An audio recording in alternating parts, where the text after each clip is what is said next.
Hello, hello, hello. How's everyone doing today? I hope y'all enjoying your Friday. It's the end of the week. It's been an exciting week. How's everyone doing? Woo! It's Friday. What the heck is this? Oh, okay. Good thing it's a spare nozzle scrubbing brush. How's everyone doing? I'm gonna fully admit I haven't been out here since the last stream. After the stream ended, I did do some tinkering with this. Obviously, I filmed a video. I filmed that video like the Wednesday morning, like right after I got home from dropping the little guy off at school. And then I've been watching Fallout. And before stream, I was watching Fallout because I screwed up. I know there's been a lot of drama going on this week, and I want to be the first to admit I screwed up. Okay, so here's what I did. This is a major faux pas. I thought I was better than this. Is it? Oh, we're clipping. Let me drop it down a bit. There we go. Hopefully we're okay there. How's the audio now? Are we good? Are we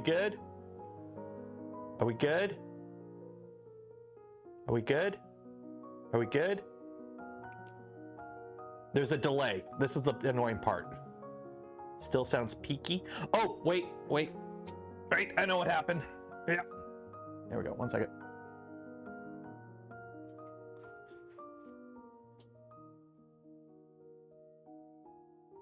There we go. Okay, it should be better now. When I turned on the lav, I think I pinched it and I hit the decibel button. So there's like a low, medium, and high, and normally I leave it on medium, but if I accidentally push the button, it jumps to high. So the input was peaked. That's why. Okay, there we go. Okay, so I screwed up. I thought I was better than that. You know, as you live, you learn. But I'm fully ready to admit what I did wrong. So I started watching the Fallout series, and as somebody who played the games, I'm a huge fan. But I made the mistake of inviting my wife to watch it. Now, I love my wife. The problem is my wife has a job like a normal person, a contributing member of society. And because of that, I couldn't binge the show because now I can't watch episodes when she's at work.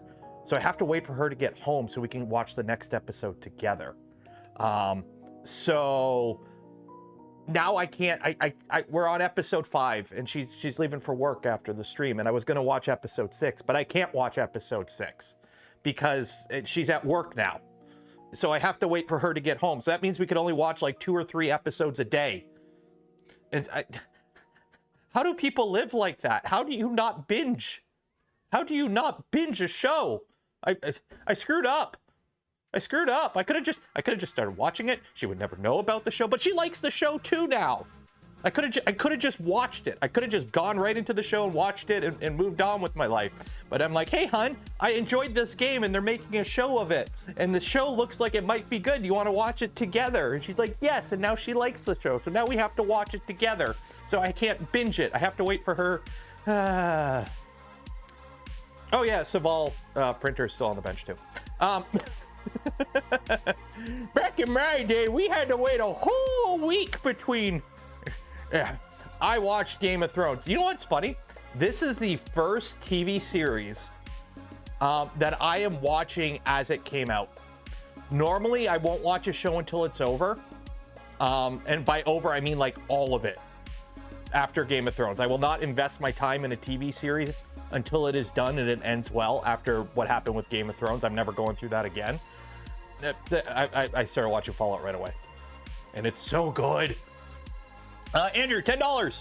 Cheers for the rookie mistake fund.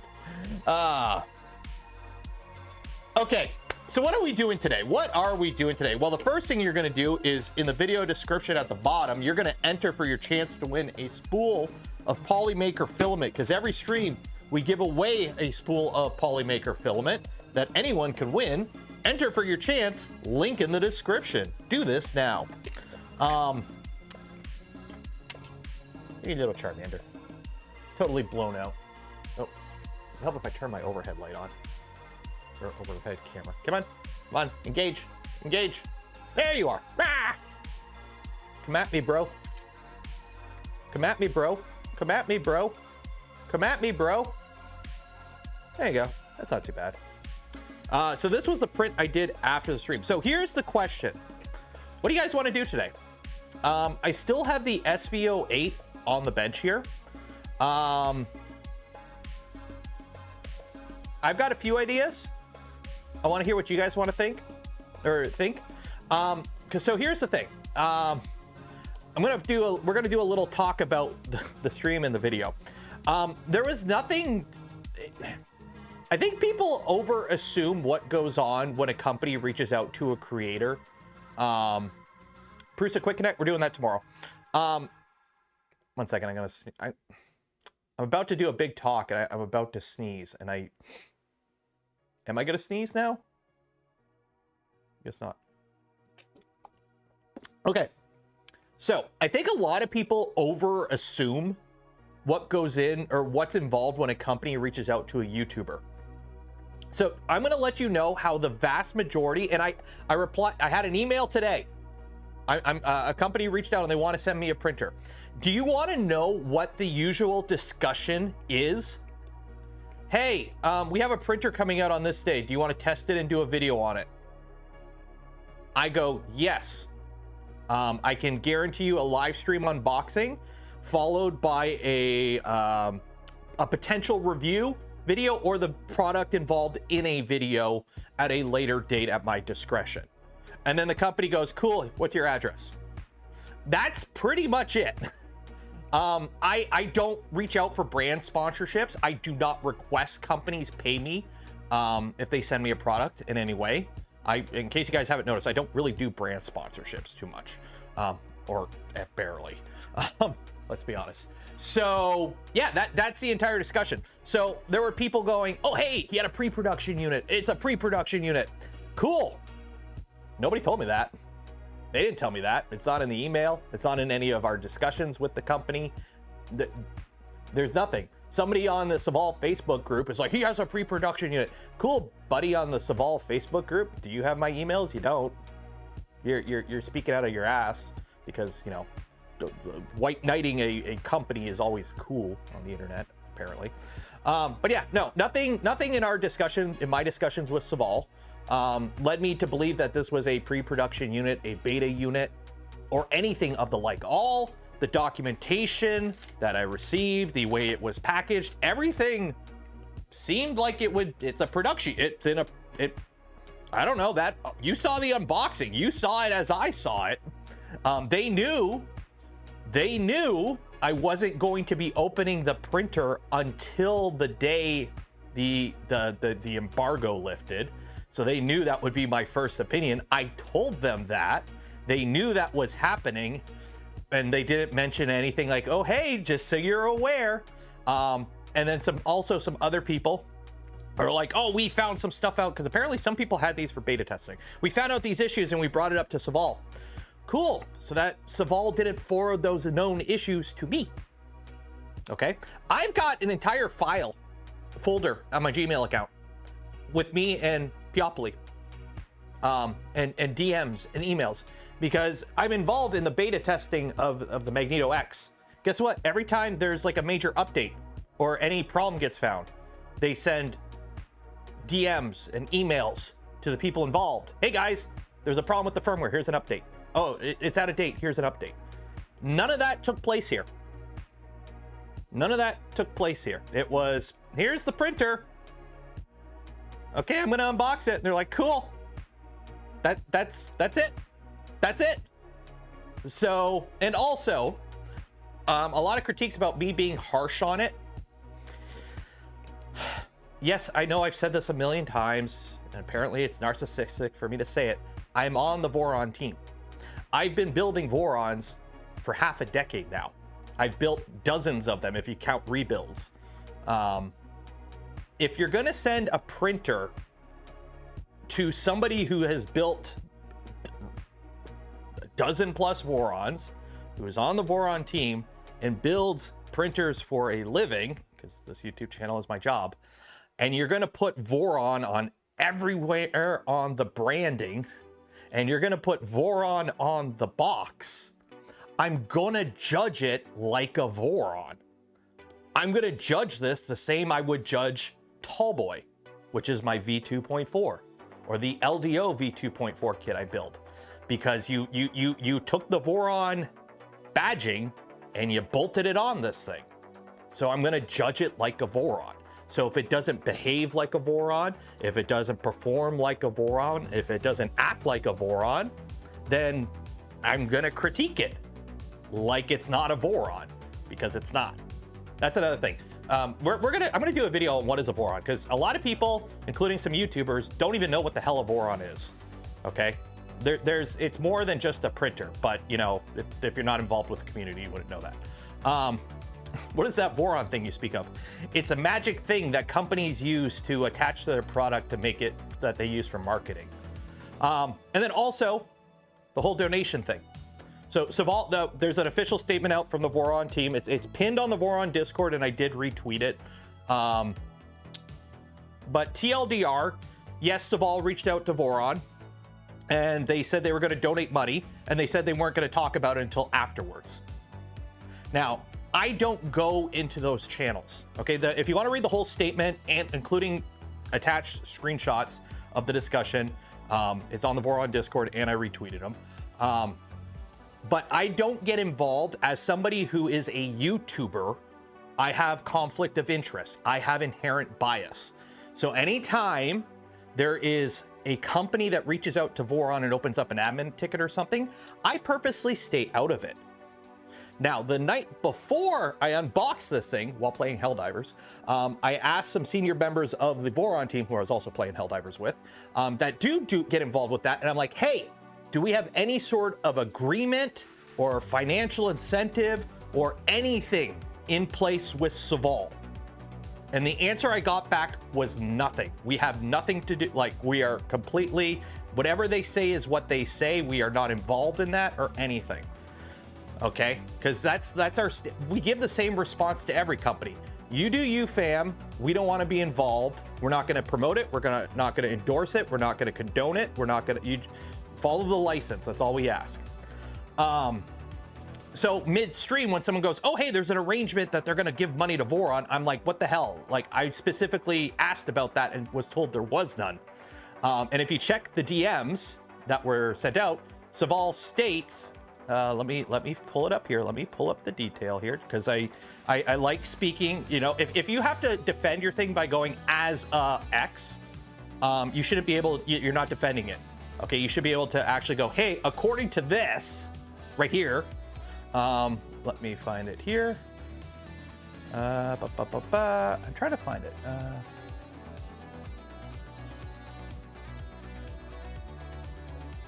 We will not mention any words related to sponsorship, because once we promise to donate $2 to the Voron team for every sold, we will definitely do it.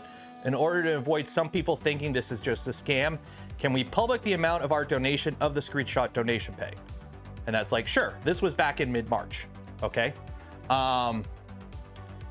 So according to this, they're not going to talk about any donations. They're just going to do it, and then afterwards make a thing about it. So they hadn't made any donations. So if it comes out that, hey, they're making donations, you know, well, where's that coming from? Because they said they're not going to make it public until after. There's a lot of Google Translate in the DMs. So yeah, so when that happened midstream, I'm like, where the hell is this coming from? Because I had confirmed the night before that there was no agreements or anything public to take place. And yeah, and they donated $1,000. Cool, good for them. Okay, cool, good for them. They had no obligation to do it. They did it of their own accord, which, as I said during my little talk during the stream, that, you know, at first I'm like, hey, no, that's, you know, what the hell? There's nothing agreed. If they do it of their own accord, that's of their own accord and good on them. But there's no arrangement or agreement in place. And, you know, they said they weren't going to make it public. Well, they told somebody who made it part of their video. And so I'm like, what the hell? How do they know special information that, you know? So yeah, so that makes sense. People have used the Voron name for a profit in the past quite often. You'd be surprised. People have set up whole communities. I'm not going to name who. If you know, you know. But people have set up entire communities to profit off of Voron and Voron like to profit off Voron, essentially. Yeah, anytime it comes up, somebody's using Voron as part of marketing or promotion without, like, you know, getting approved, because we won't approve anything. It just seems really fishy right off the bat. So yeah, so yes, congratulations to Saval for donating, you know, a portion of, you know, the potential sales of this printer to the Voron design team. Voron doesn't, you know, we're not going to confirm. I don't know. They said they did it. I don't have access to the account. I don't even know what, I don't know. I don't want to see the money. I don't care. I won't see the money. It'll go to buying stepper motors for whatever the heck we're developing. So yeah. No, text says and not name the sponsor. We will not mention any words related to sponsorship, because once we promise to donate $2, we will definitely do it. I don't know about you. There's a lot of translation going on here. That's another problem. The whole conversation, obviously English is not first language. I don't know if there was like bad English or just completely reliant on Google Translate. But I read this statement right here as in, we're not going to mention anything about it until after we do it. That's what this reads to me as. And the thing is, again, I didn't read this until after, because I don't get involved in these. I asked somebody else, and that's what they forwarded me. So the whole thing was basically, I was speaking on from a position of authority based on the information I had been given. And then the other individual was speaking on authority based on the information they had been given. So we're both down here working off of the information we've been told, whereas where the information came from was all garbled. So that's basically it. Okay. I don't know. Now, after all of that, just so you are aware, I did send a full email to Saval with all the issues I had with this printer, all the problems I found. They did reply to me. They are working on new firmware that updates and corrects many of the deficiencies that I brought up. So hopefully it'll be, they're working to get it on me. I was hoping to get it today, but I haven't got it yet. I think they're on vacation right now, or my contact's on vacation. So I don't have that. So yeah, they are aware of the things I brought up. Also, you want to know why the bearing stack was crooked? I finally figured out why the bearing stack was crooked. Here's the pin. It's about 8 millimeters too short.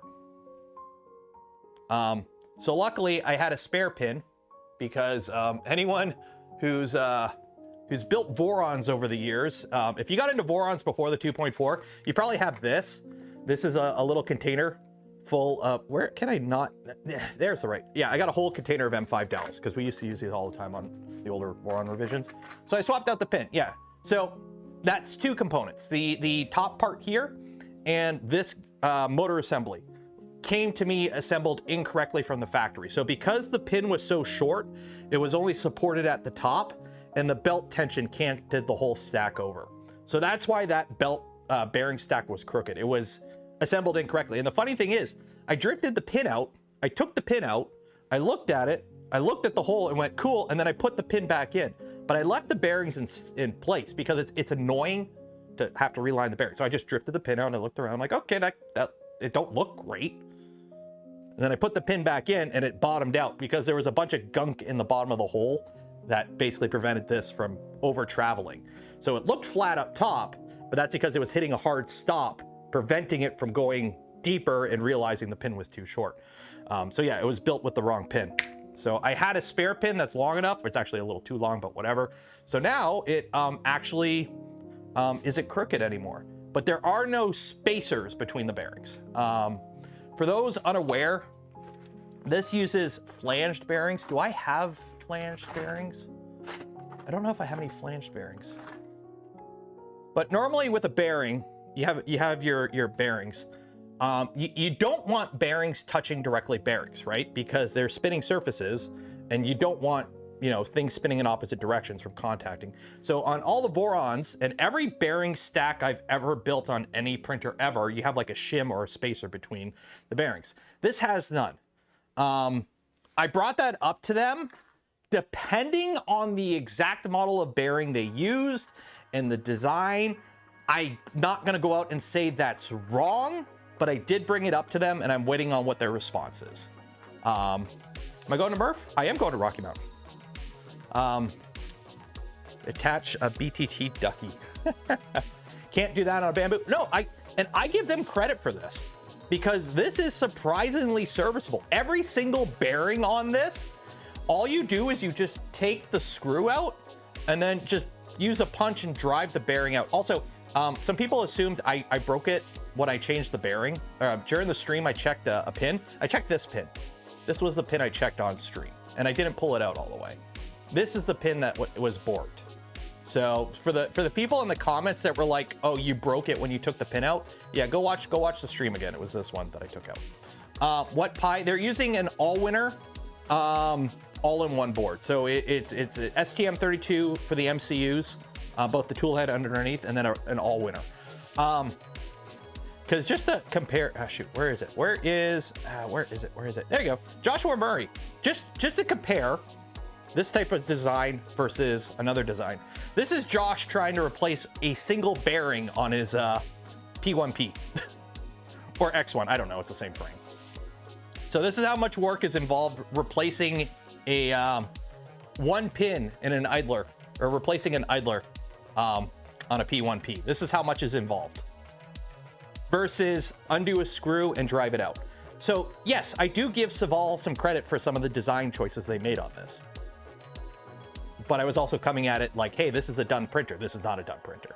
So now that I've been properly informed of the state of the thing I was sent, I'm looking at it with slightly different eyes. I like the solid skirts. They're fine. It's plastic injection molded. Underneath here is just 4 extrusions. There is a cross. Can I flip it over? I can't flip it over. Go watch the stream. There's 4 extrusions under here. So these verticals attached to, there's 2 extrusions going this way and 2 going front to back. So there's an internal extrusion frame that these attach to. All this is just shroud. All the plastic you see is just a shroud. Have they confirmed it's a production model? As far as I'm aware, I still haven't actually got confirmation from SPOOL themselves as to what this printer is, but everyone else who has been sent a printer is like, I'm pretty sure it's pre-production. And I'm like, well, it's great they told you. So I'm gonna assume it's pre-production, which means I can't review it.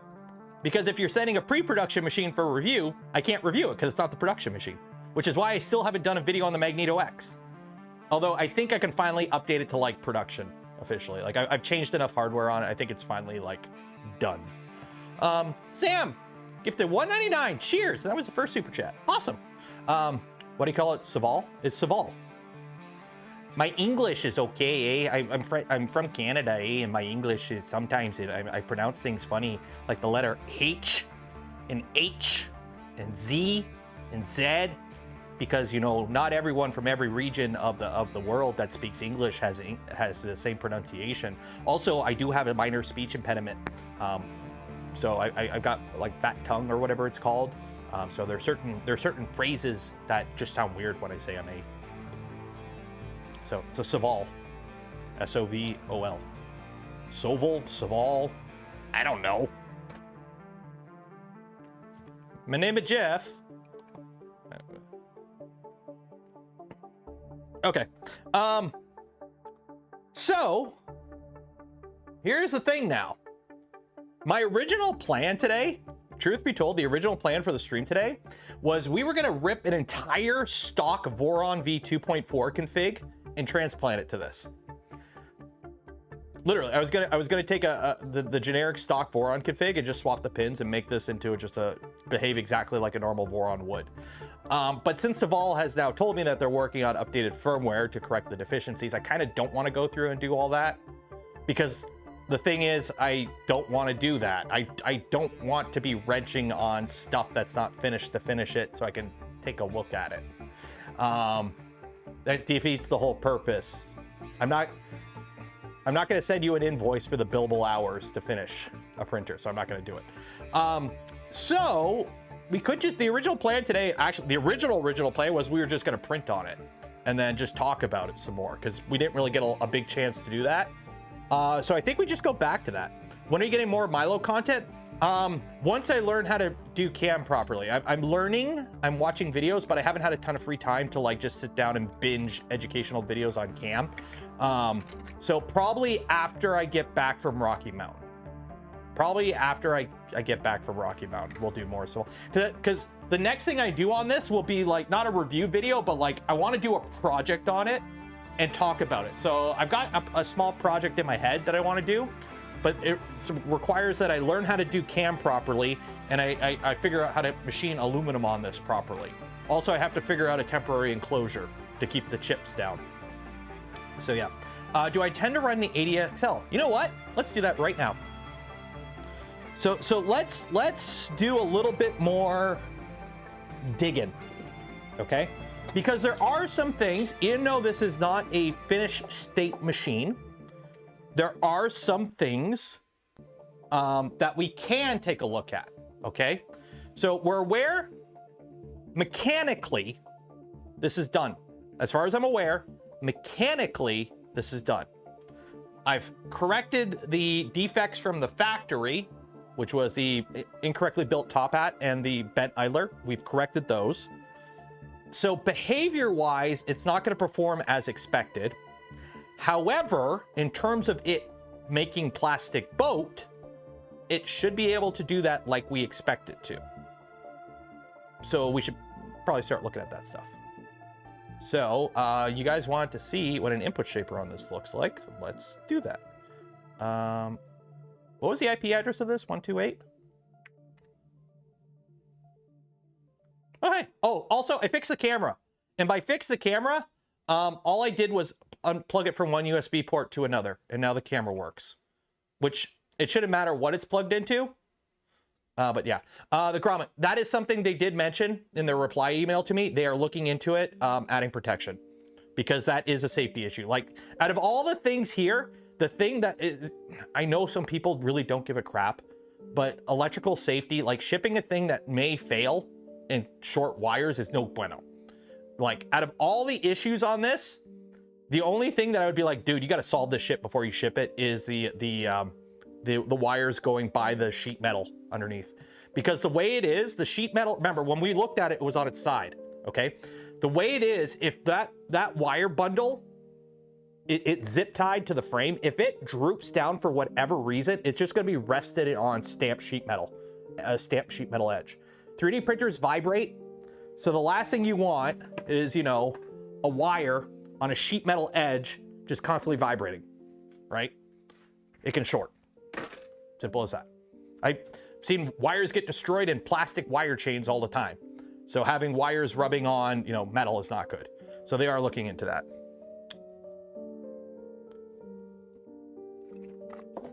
Now, luckily, it's not like it's running mains through that. It's only, as far as I'm aware, this wire loom, which is sensors, and the tool head, which is 24 volts. So it's not like it's a high amp, high voltage fail, but the printer would still fail if, you know, the wires ramp through. What about the umbilical mount? Well, what I did was I just drilled the hole right through the extrusion and ran a tap through the whole thing and then used a longer screw. So I did fix it. But that involved drilling a hole right through the extrusion and tapping it, which luckily I have the equipment for that, but not everyone does. So, because these extrusions, they don't use, these extrusions are, what are they, one-sided, two-sided? Some of them are two-sided, and some of them are three-sided, I think. Are they all, is it three-sided? They're three-sided. So all the extrusions have flat top. So as you can see, all the extrusions, the top is flat. This is very thin. It's less than a millimeter. They just drilled and tapped a hole for stuff to mount to. And unfortunately, it wasn't enough. Like there's not enough meat there. If you're drilling into steel and you're attaching a screw, I gotta have a screw here. Yeah. You want to put a bolt or a machine screw in steel, you need 1.5 thread diameter for maximum engagement. So what that means is if you have a 10 millimeter bolt, it needs to engage 15 millimeter of thread to get the rated load that the screw can hold. So if the screw is rated for X amount of force pulling on it, to get that force, drilling, mounting it into steel, you need 1.5 times thread diameter. Aluminum, rule of thumb, is 3 times thread diameter. Now that's based off what I was told by old people at a tool shop I worked at, 1.5 times for steel, 3 times for aluminum, but I've heard that in multiple different shops in this town. So that's like, I'm going off of what the guys in the trade tell me, and a bunch of people tell me that. So 3 times aluminum. So the 1 thread of engagement that you get, like, it is not enough, and it basically ripped out right away. Which, considering, yes, it's a wire loom it's an umbilical that's pretty light, but I could see, over getting that slightly tugged over and over might cause an issue. So, can the Voron gantry be fitted instead? No. This is completely, like, here's another thing. A lot of people are like, oh, hey, I could just use Voron parts. You can't. Any Voron part to go on here would have to be modified. As far as I'm aware, the dimensions of the machine, let me just pull it up here. Because here's the funny thing. You just go to printers, V2, configuration, next, go on direct feed, next, new build, next, blind joints, next, whatever, generic shape, okay, it's cool. 350 size, cool. There's the specs of a Voron frame. Exterior dimensions, 510, 510, 530. This is 547, 537, 573. So this is bigger than a Voron 350. The way the AB motor mounts is completely different. The way the belt pathing is completely different. Like the belt pathing in here is all different. The way the tool head mounts is completely different.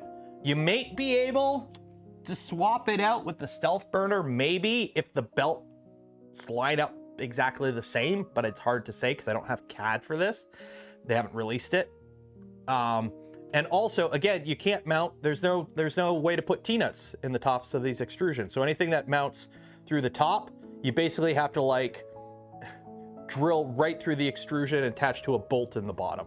So it's not like you could just, oh, I'm just going to buy this and put a bunch of Voron mods on it, because those Voron mods are going to have to be modded again to work with this, most likely. Also, I'm pretty sure this bed is not easily replaceable. So yeah. Home all.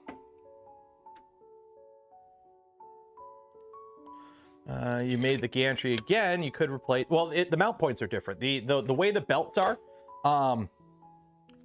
the position of these belts is much more inward than on a Voron.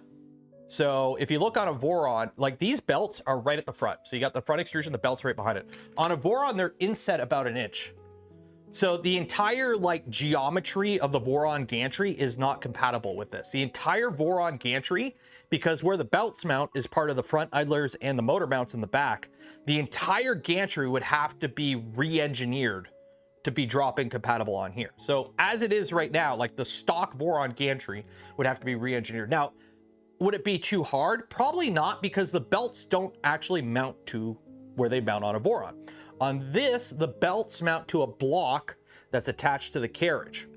On a Voron, the gantry is attached to those blocks that are attached to the carriage, but the belts are attached to the front idlers and the motor mount. So the belts attached to different components on different machines, and they're in different positions on the different machines.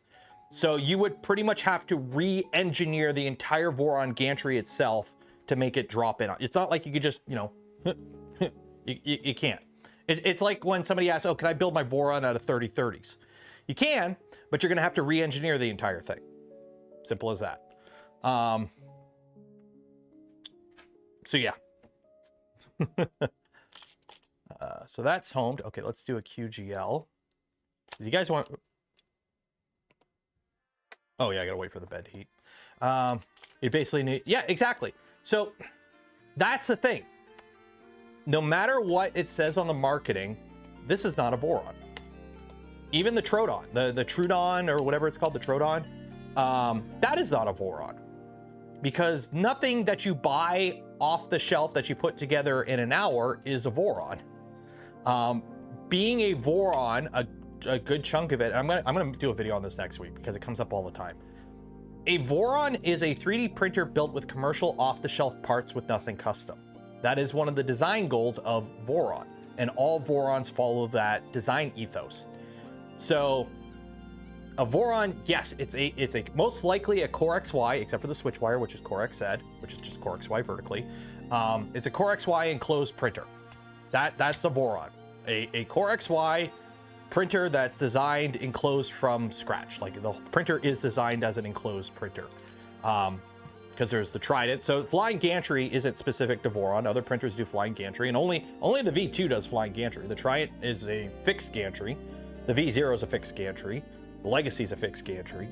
So a Voron is basically a Core XY 3D printer that's designed enclosed so that the entire printer resides in its own internal volume that's enclosed. And it's designed with no custom parts in mind, using just commercial off-the-shelf components and 3D printed parts. I don't even think this has a 3D printed part on it. And I guarantee you, you can't, just buy this motor mount off the shelf. So other than this being a flying gantry Core XY, it has nothing in common with a Voron. It's just cosmetics and functionality. So that's like saying, oh, my Toyota Corolla is also a Honda Civic. They kind of look the same, and they have 4 tires and an engine. So they're the same car. So this isn't a Voron. Voron Phoenix. I know, but the funny thing is, everything on a Phoenix can be made on a Voron.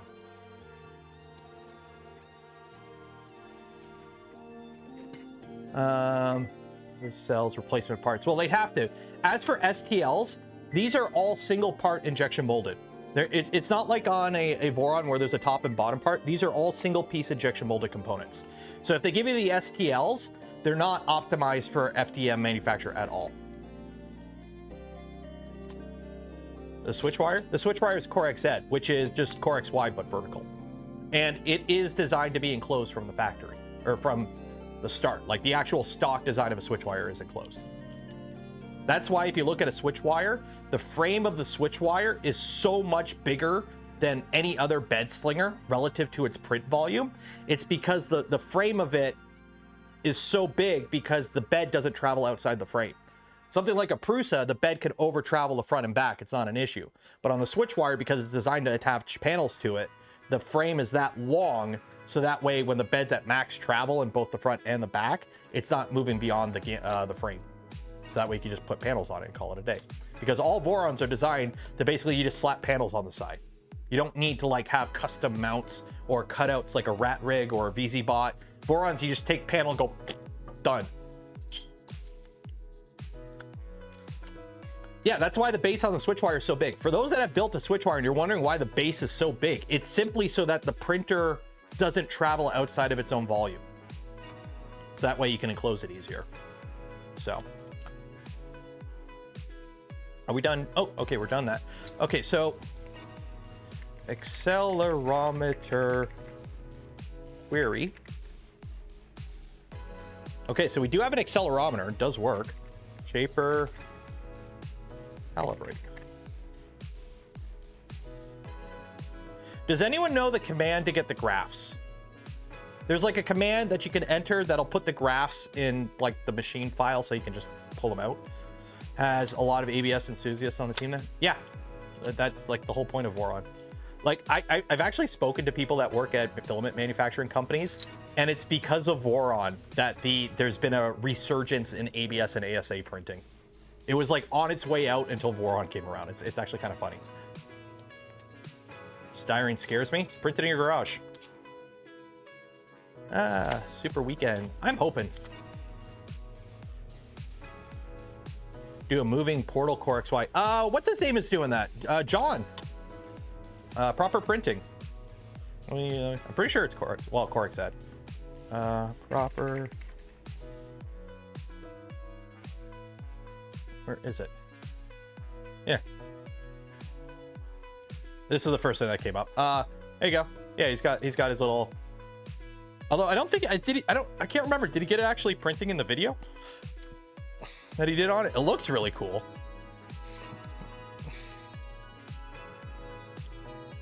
Test resonance axis Y. Test resonance axis X. Well, I'm just doing shaper calibrate, which does the X and then the Y. But if you want, you see the paint roller spool holder?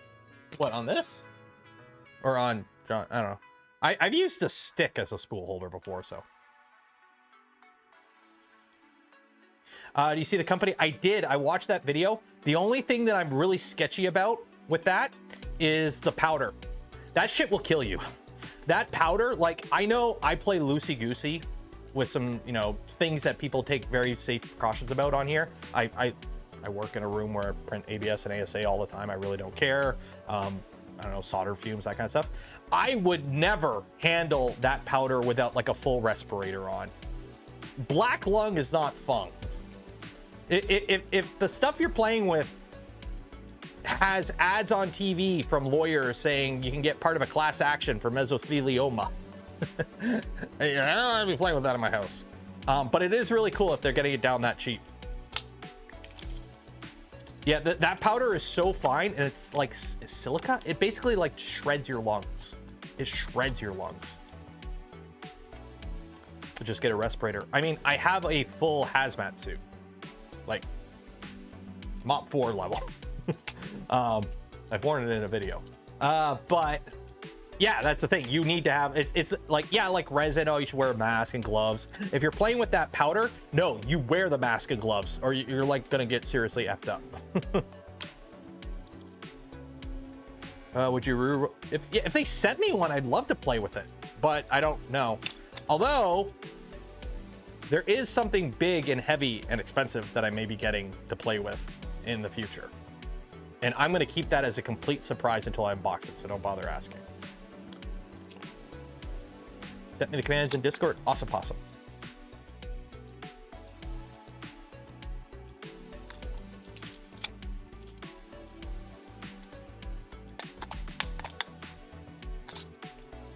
What's the learn more? Do they update this? They keep adding stuff. I really don't like the way the marketing is being done on this, but it is what it is. I'm not Saval. So we saw this during the stream, but they don't have it implemented correctly. It only does it during the initial startup. It doesn't do it before every print. Tormach? I wish it was a Tormach. Show off the SPL kit. Oh, where did I put it? Oh, here we go. So this we will do on stream. This one we will do on stream. I think I'll be okay to do it. I'm not gonna build the zinc on a stream because it's a little too, you know, it's bright orange and blue. It's a little too looking like a real thing. But this is the SPL, which is another Nerf blaster. So we might build this maybe when I get back from Smurf or Rocky Mountain. Oh wow, it's got some injection molded part. Oh wow. These are metal parts. Holy shit. These are like actually machined and injection molded parts.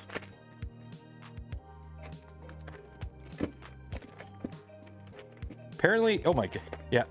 He's like, oh, make sure you show him the screws. There's a 5mm bolt for you. Okay, I'm just gonna go all back to that. I don't want to go through it all and risk losing anything.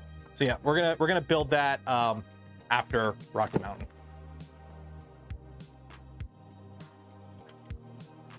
Yeah, those are screws. Have I built a Voron Legacy? I have not, for two reasons. One, I have a switch wire, or correction, I have a Voron 1 already. I know Steve's been tinkering with his, and I've done some modding to mine, but I don't want to turn it directly into a Legacy, which would be like the direct upgrade path for it. And two, nobody makes kits for them. And at one point there was some company on AliExpress was last I checked, but I'm not going to go buy one. It wouldn't be viable for me to buy one.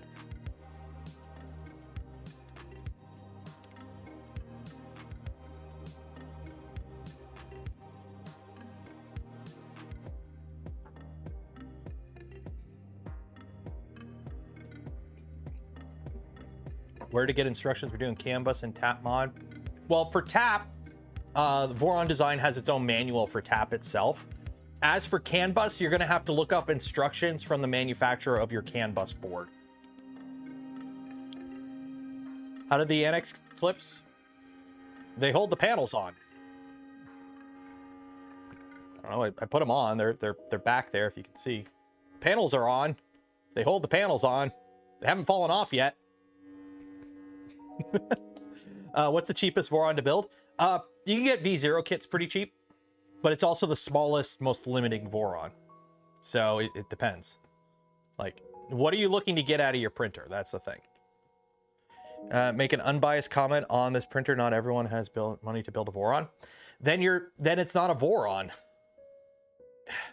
Here's the thing. I know for some people, money on a printer is a thing and it's a big factor. And it is for me. There's a reason I don't buy printers a lot. Okay. I can't afford to buy every printer I look at. I can only afford to buy like 1 or 2 a year. Like we're talking 1,000+ machine. For the channel, because it just isn't financially viable as a YouTuber. There's a reason why YouTubers don't, like, there's very few YouTube channels that can afford to buy everything they test. Project Farm is one of them, but they also are a 1 million+ subscriber channel with a massive Patreon. I don't have that, so I can't just go buy every printer. So yeah, every review is going to have a tinge of bias because most of the products were provided for free. But if you can't build a Voron and you have to buy a Voron, you don't have a Voron. You have a flying gantry Core XY machine. If you're not building it using parts out of a box, it's not a Voron. Simple as that. So if you can't afford to buy a Voron, I'm sorry, but you can buy a flying gantry Core XY. It does the same thing as a Voron, but don't call it a Voron. Because it's not. So in that case, you're looking at a 3D printer. Okay, and if you're looking at a 3D printer, then you're just looking for something that makes plastic boat, and it could be there's a bunch of options there. So, thoughts on extrusion backers? I only have them on one of my machines, and honestly, I couldn't tell you, like, if I didn't know which one it was, I wouldn't have been able to tell you which one it is. But it's also on a 350 Trident. They make more sense the larger your machine.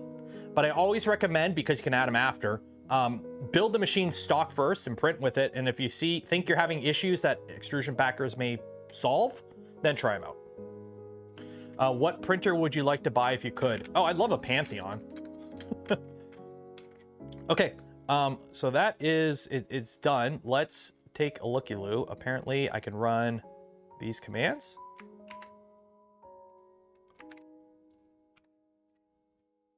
Unknown command. Oh, wait. Why is that an unknown command? Copy that. Oh, wait, I might have to, I got an SSH in.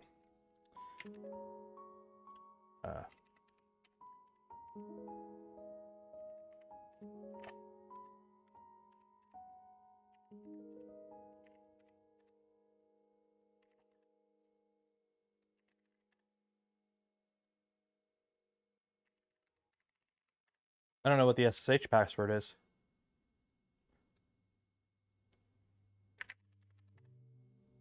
What is the default SSH password for a MKS board? So it's not root, and it's not Raspberry, and it's not admin.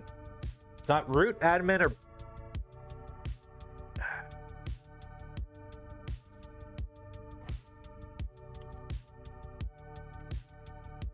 Well,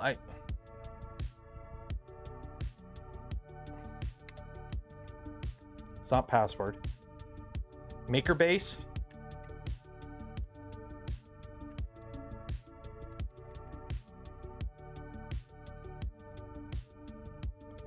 No. Maker. Oh, it's MKS. Okay, 1 second here. 1 second here. So it's MKS. Okay. Maker base. Root. Nope. So it's not maker base. Maker.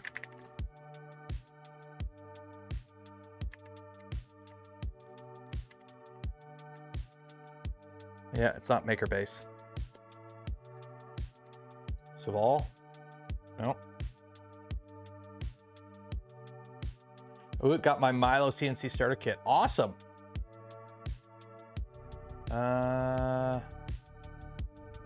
We already tried Raspberry Pi.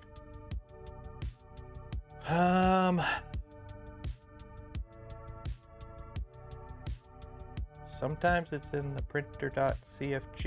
I don't see it. Is it in the manual? That's kind of a thing I should have. User MKS. We did try user MKS. And password maker. Yeah, we tried that, Rundle. There's nothing in the manual at all. This is so weird. There's nothing in the manual at all that explains anything about mainsail. There's nothing about the web UI. Everything in the manual for this printer just refers to like the screen. It was partially covered by chat. Oh, caps, MK, root and maker base. Okay, let's try root and maker base.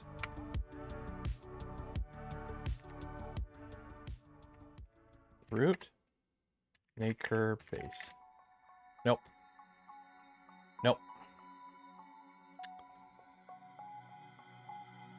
Caps shouldn't matter.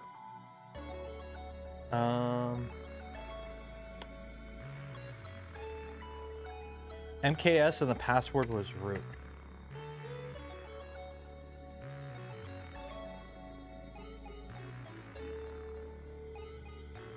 Nope. BQ. Well, this isn't a BQ.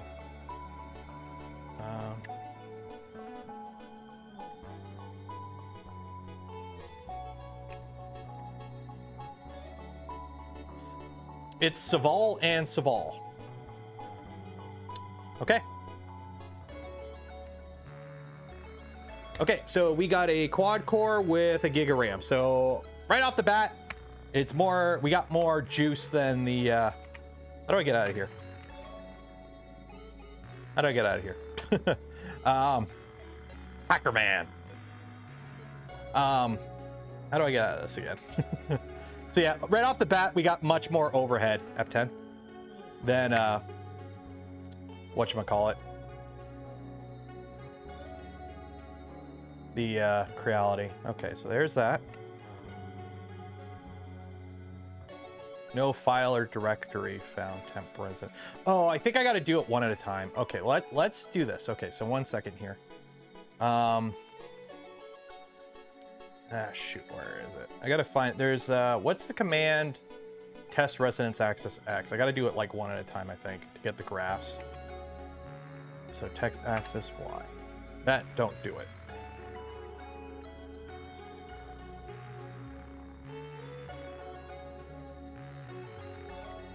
That's not the right command.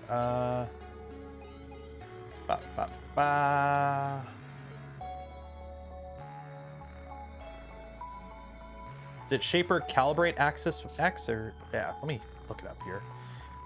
Clipper input shaper commands. It's been a hot minute since I looked at the actual commands. I just normally run shaper calibrate.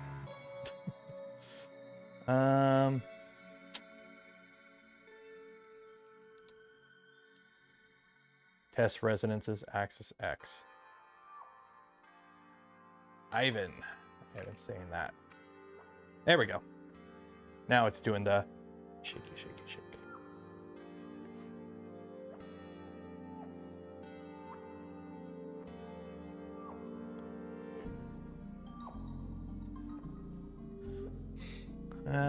Came for the print and chill, got hacking, hacker man. Don't forget, speaking of hacking, do you want to win free shit? Cool, we give away a spool of filament from Polymaker every stream. Enter for your chance, link in the description. How many people do we even have here today? I don't even know. Let me check. Oh God, 600 people. What are you? You got nothing going on? I did not expect 600 people today. Hi. If you're new here, press 1 in chat for whatever reason. I don't know. I'm baiting you for engagement. Say hi. Who is your daddy and what does he do? Oh, day off? Is it a holiday? No, it's not a holiday. Working. Okay, if you're watching me on company time, good on you. Down with the company. Fight the power. Take back. Seize the means of production and watch YouTube videos. I do love how this Charmander is like all come at me, bro. Like, come at me, bro. Come at me, bro. Soothing voice. I got a soothing voice. Pull block and create both graphs at once. You don't need to do them individually. Sweet. I will do that after. I thought you could only do one at a time though. Like I thought you had to do like do the Y, generate the graph for Y, save it, and then do the X and then generate the graph for X and save it.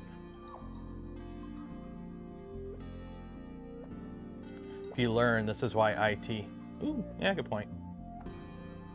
I'm not aware of a single desk job that actually requires 8 hours work. It doesn't. I worked at a tool shop. You know what's hilarious? You could get done your 8 hours of work in 6 hours, but people would drag that 6 hours out to 10 hours because they needed overtime, because they, you know, the place was full of people that their entire life revolved around working 80 hours a week so they can just afford to live in perpetual debt. And if they got stuck on, you know, during the first couple like months there of COVID, when we all got, you know, restricted to 40-hour work weeks due to low demand, people were freaking out. I'm like, wow, that sucks. Good thing, but that brand new F-150 and boat you bought, definitely worth it right now. Overtime is unpaid here. Oh, F that. F that. I would never, ugh. Don't stand for that. You work 12 hours a month. I hope you're compensated well for it.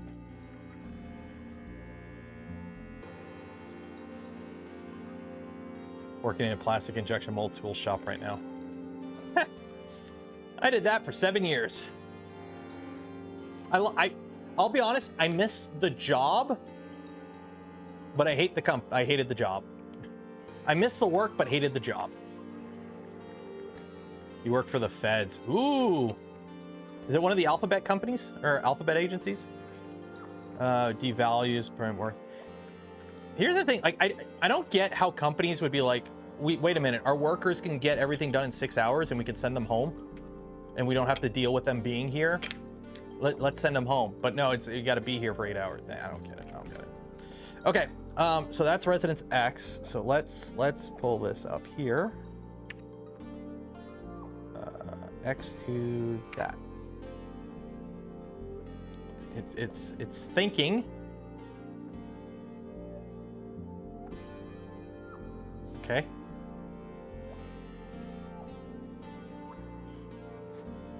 I wish somebody, yeah, never mind. The expensive corporate commercial rent somehow. Oh yeah. Turned down a promotion years ago because it converted to salary and base pay. Yep. That is like, fun fact, you can't actually get salary plus overtime. That is a thing. Some companies do it. Okay, so now it should be in here. Save variables. No, that's not it. Last modified. Shaper calibrate. Download. Okay, so that is that. So now I will do Y.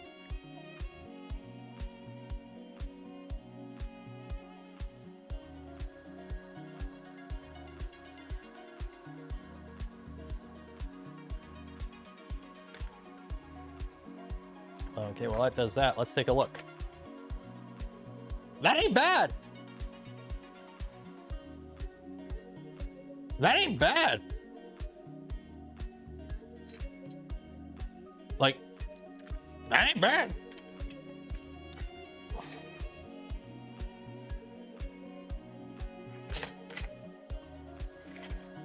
Is everyone used to the new background? I wish I could go back. Every time I try to go back to the old background music, I get a copyright strike, which sucks because it's an invalid strike. So I can put in a objection to it basically, and I'll win, but they hold my revenue for 30 days. So it's like, if I decide to change soundtracks, I don't get paid for 30 days, which sucks.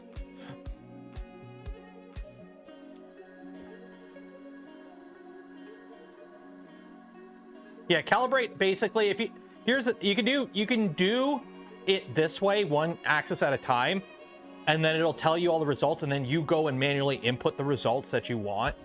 Or you can just do shaper calibrate. It'll auto calibrate both your X and Y, and it'll autofill with its recommended result, and then you just hit save config.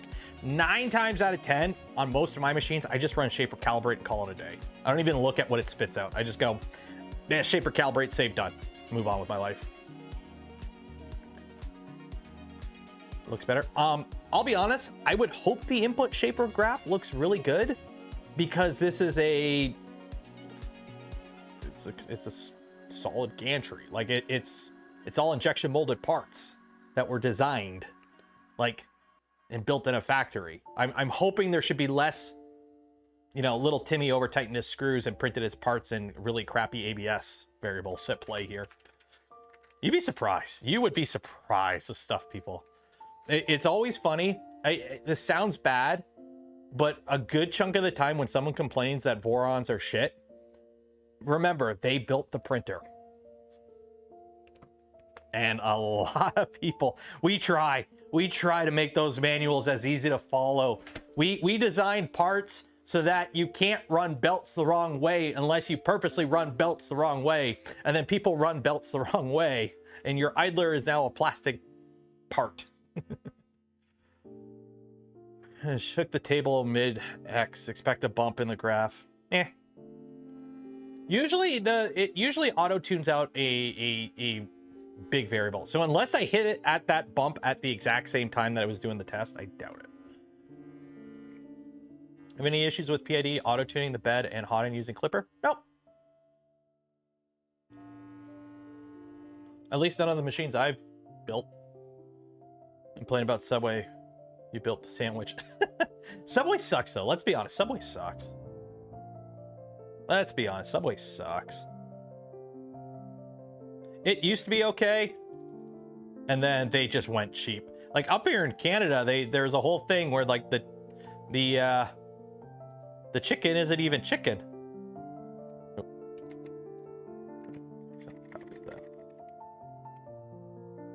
There we go.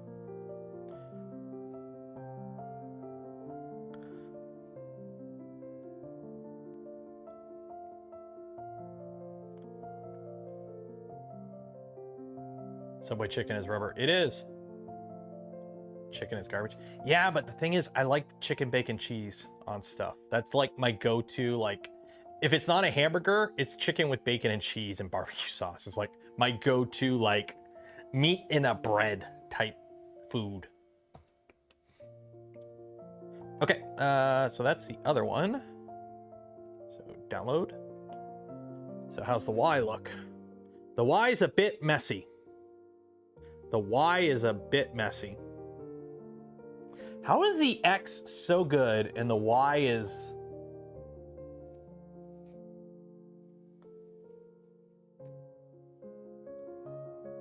How is the X so good and the Y is ugh.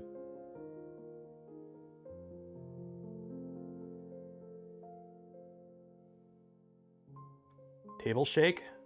It could be the table shake. Full disclosure, this is on a Workbench.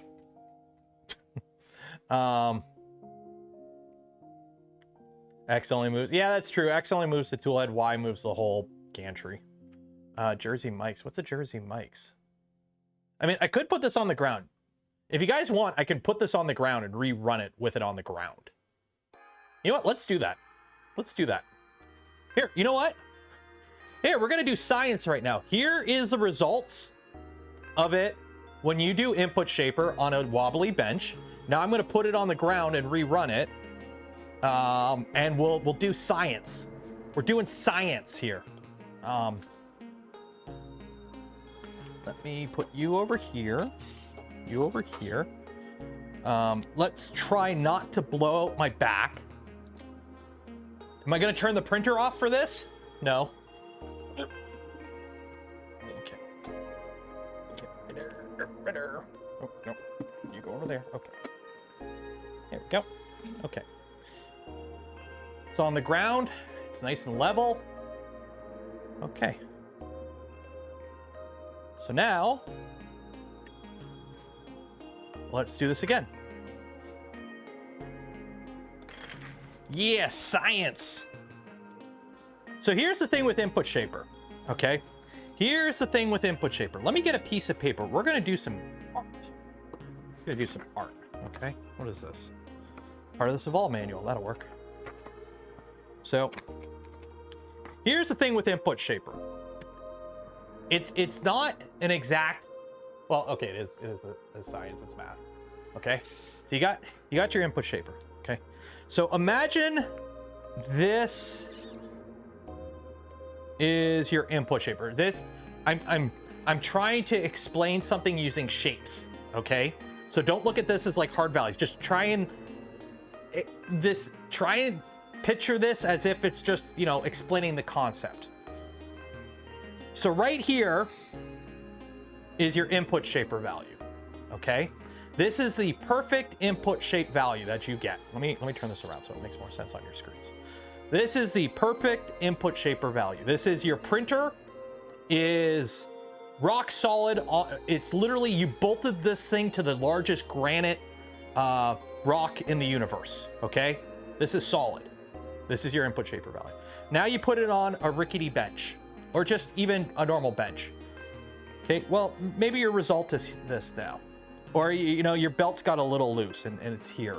Or, you know, you bumped it, it's here. Or that screw that holds your motor on is a little. So here's the thing. In optimal conditions, you get this. As things get less optimal, but guess what? Compared to no input shaper, which is like way down here, okay, no input shaper, you're still doing better, okay? You're still doing better. So technically, in theory, anytime you do anything to your printer that can potentially change the harmonics of it, you need to rerun input shaper. So what does that mean? Hey, guess what? You changed out the hot end, that's for a lighter or heavier one, you gotta redo input shaper. You adjusted your belt tension, gotta redo input shaper. You rebelted your gantry, gotta redo input shaper. You took your printer from, you know, having it on a bench like this and put it on the ground, rerun input shaper. Technically, anything that can change the result of your input shaper, you should rerun it. However, if a perfect input shaper is 100% improvement over nothing, if you're not perfect input shaping, you're still better. So you got like 100% bonus. I'm just throwing numbers out here for reference. This isn't like exact numbers. This is just trying to get a concept across. So all of a sudden, you know, you put it on a Robity bench. Now you're at, you know, it's 96% as good. Well, it's still better than no input shaper. So it's got a margin. There's like a margin there, okay?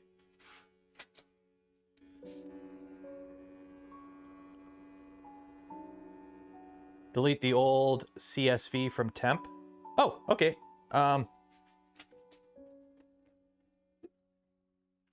Is this how you delete it from the temp folder?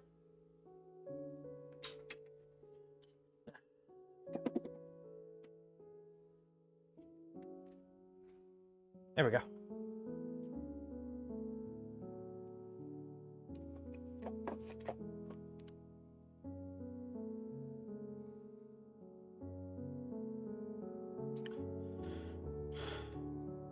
Spicy today. That's actually the quickest way, because otherwise you have to like go in through like WinSCP or some sort of FTP thing and delete the files, or you just reboot the machine and it clears that entire folder. So I was being spicy, but that's actually the quickest way to do it, is just pull the power, because it just flushes that whole folder. So it's just the quickest way to do it. It's just pull power. It's gone. Hey, look, file's cleared. Okay, home.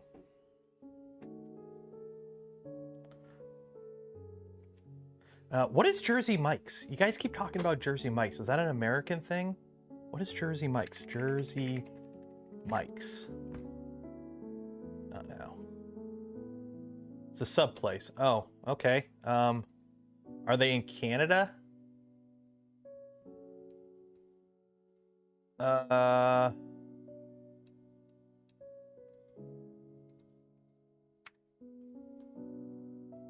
No. There's none in Ontario. Okay. More expensive.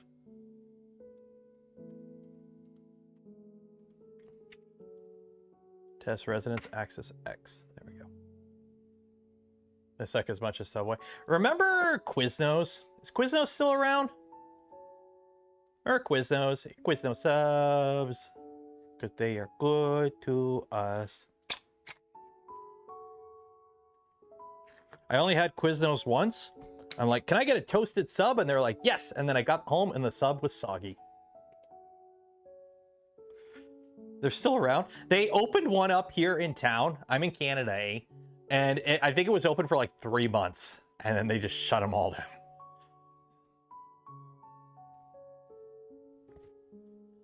Jimmy John's. Never had Jimmy John's. Never had Jersey Mike's. I know of Jimmy John's. I had to look up Jersey Mike's. Firehouse subs. Never had those. I think we had one at the mall. Got Wendy's. We got Wendy's. Got Wendy's. Here's the thing. You ready? Pretty much most sub places suck. Let's be honest. The sub places. The problem is it's not a sub. You can make an awesome. Let's be honest. You can make awesome subs at home. The problem is most sub fast food places are cost optimized to hell because they're like the cheapest franchise to get into because you don't need ovens. You need something to reheat the bread and toast. You don't need expensive equipment. You can put them in like the hole in the wall strip mall places. So yeah, most sub places are like the worst type of fast food restaurant because they are the cheapest things to set up. And it's like dollars. Sub places are the dollar store of fast food. The problem is they're expensive because they're just stupidly overpriced. I can't believe, like the last time I went to Subway, I got like just a chicken bacon cheese sub, like a barbecue chicken sub, and it was like $20 for a combo. And I'm like, support your local pizza sub. Okay, I live in Windsor. Oh, okay, I don't live in Windsor, Ontario. I live outside of Windsor, Ontario. You don't need to know exactly where. But for those that are in the Windsor area, we have our own pizza here. Like, we have our own style of pizza. And Windsor pizza is bloody amazing. So yes, I support my local pizza places. I also got a sliver in my hand.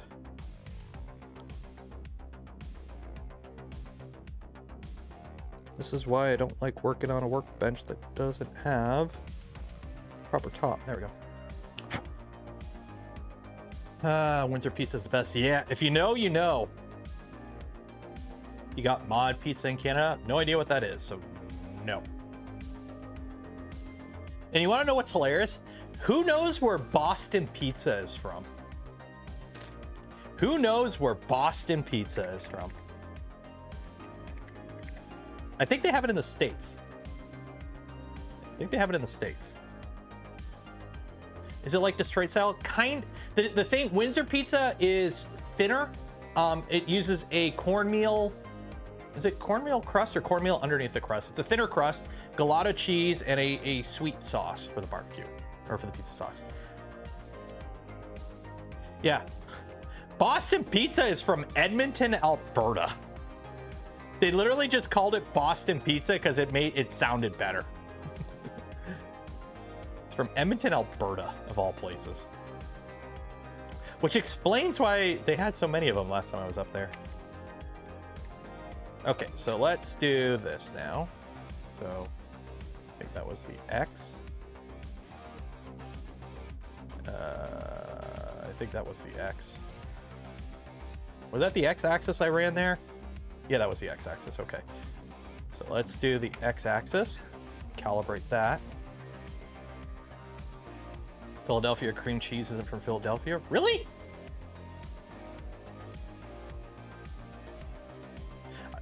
I'm only talking about pizza because I made pizza last night. Have a drink, man. Cheers from Germany. Guten... No, it's not more. Guten Tag? Guten Tag. Cheers. My shitty Timmy's copy.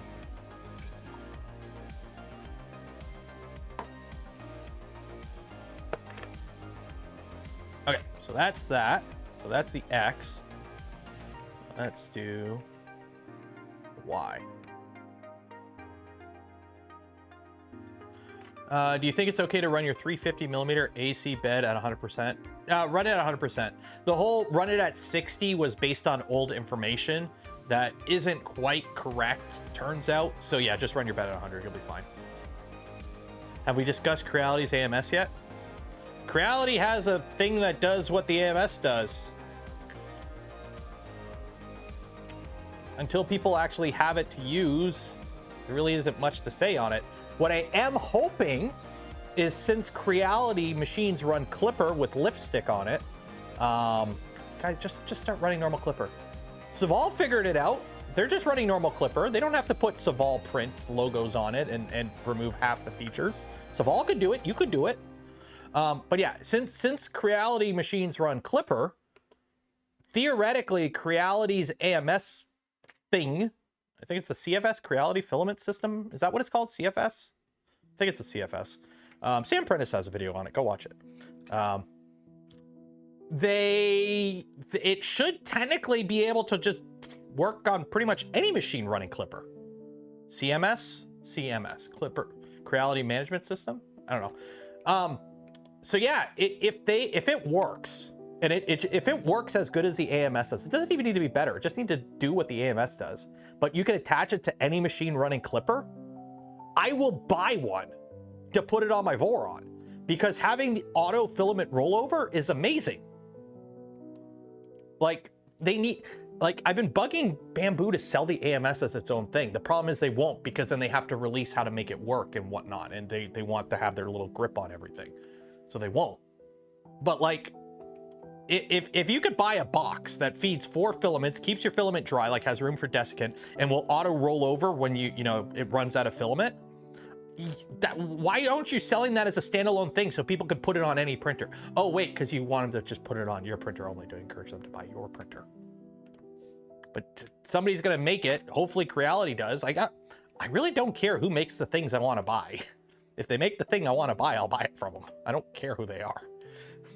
So yeah. They're calling it okay, so it is a CFS. Okay. Toolhead needs to have a cutter. There's mods for that. There's tons of mods for that. And yeah, that's not a hard thing. People have already modded the Voron stealth burner to have that. Clipper extension. Well, here's the best part. Because it's Clipper, any modifications to it, Creality has to disclose. How about ERCFA? ERCFA, same thing. ERCFA's fine. The thing with ERCFA is it's finicky because it doesn't have an auto spooling system. And it has add-on auto spooling systems, but they're bulky. That's the thing. The ERCFA is it's really good at what it does, but it's kind of cumbersome is the easiest. Like, based on my experience with it, it works. It's just cumbersome because it's not a nice, clean, all-in-one package, essentially. Also, it doesn't auto-spool. The big thing that makes the AMS work, because let's be honest, all these systems is just automating an unload and a load. That's all they are. You automate unloading the filament and then loading a new filament. That's all it is. It's just automated something you could do by hand. You can do it by hand. People with QForge do it all the time on printers. They just load and unload. That's all it is. But being able to auto spool the filament, like to re-spool it and buffer and whatnot, that's... Did it finish? Oh, it did finish. Okay. That's what makes it king. That's what makes it, in my opinion, the best single nozzle multi-color setup. It's not multi-material. Anytime you have a system that relies on single nozzle for extruding, I refuse to call it a multi-material system because it's not good at multi-material, because you're going to have cross-contamination issues or a ton of purge. Yeah, it's 90% macros. Yeah, all it is macros. Let's be honest. What is the AMS? It's a little shitty geared motor that attached to another geared motor. They're mechanically, there's nothing special about the AMS. It's just implemented well, which is basically Bamboo's thing. Is they're not breaking the mold on anything. The only thing they broke the mold on is having actual decent quality control and delivering the product that just works. Because that does the exact same thing that does. It's a fixed gantry Core XY printer. They do the same thing. It's just that's off the shelf. You buy it and it works. And unfortunately, a lot of other companies have huge QC issues, which has been getting really annoying. Okay. Download. Download. Okay. So let's take a look here at all these charts. Let's take a look here. We're doing science. Okay. So this is, do X on the left. And this one on the right. So this is the X axis.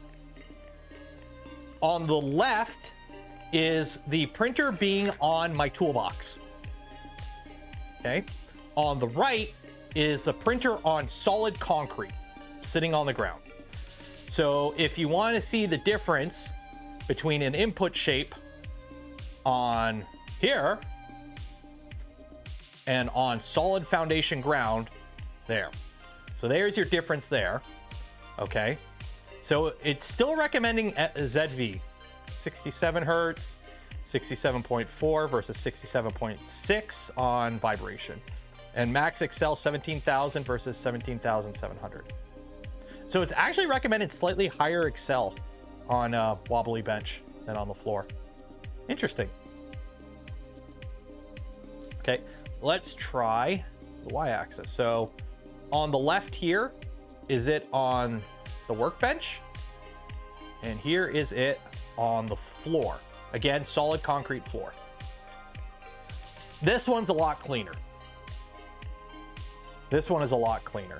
Should you use Z-Hop? I use Z-Hop all the time. So as you can see, yes, you will get different results for input shaping if you change a variable. But as you can see, you know, it's still recommending EI, max excel 6,000, max excel 6,600. So it's recommending less acceleration on a more rigid floor, which is kind of interesting. Yeah, the Y's still not great.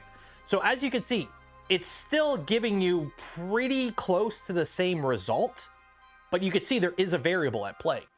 And if you're somebody like me who doesn't really nitpick that kind of stuff, it's like, that's why I just, you know, 9 times out of 10 when I set up a printer, okay, I get it all built, I go cool, and then I just do this. Ready? Shaper, calibrate.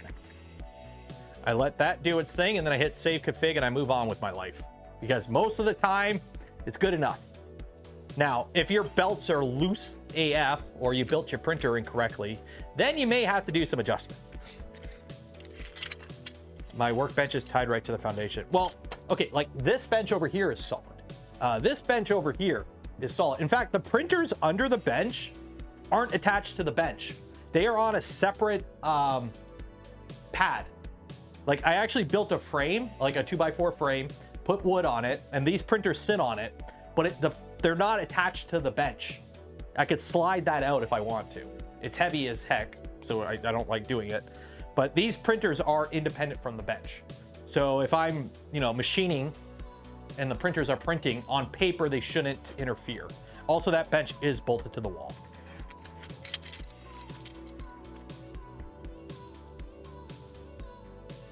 So it is running an input shaper.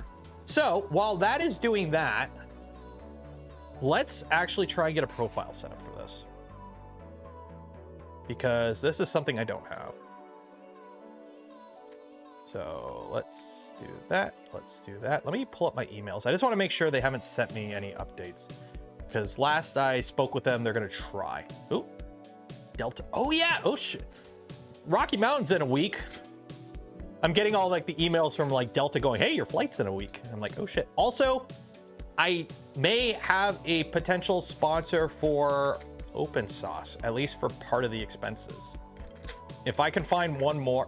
You know what's funny? It's not the flight, it's the hotel. Because I want to spend a couple days there. If I'm going all the way to OpenSauce, I want to like arrive early and leave late so I can do a bunch of stuff in the area. It's the hotel that's the expensive part. It's not the flight. The flight's not bad. It's the hotel, unfortunately. No new updates. No new updates.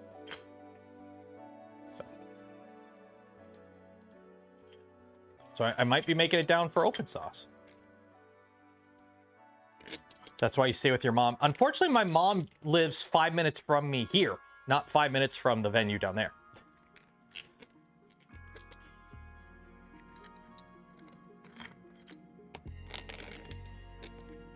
Howdy from Texas. Hello there, eh?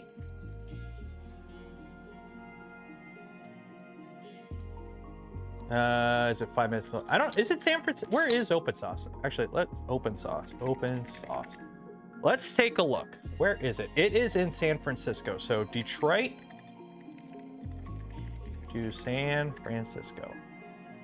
So it is this weekend. So if I fly out the Thursday and fly back the Tuesday, so Detroit to San Fran, Delta nonstop is 686 Canadian.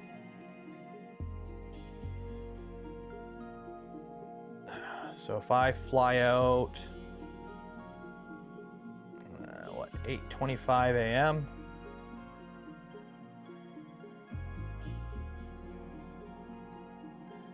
I fly out at noon, return back, fly out at noon. Yeah, 8:36 Canadian.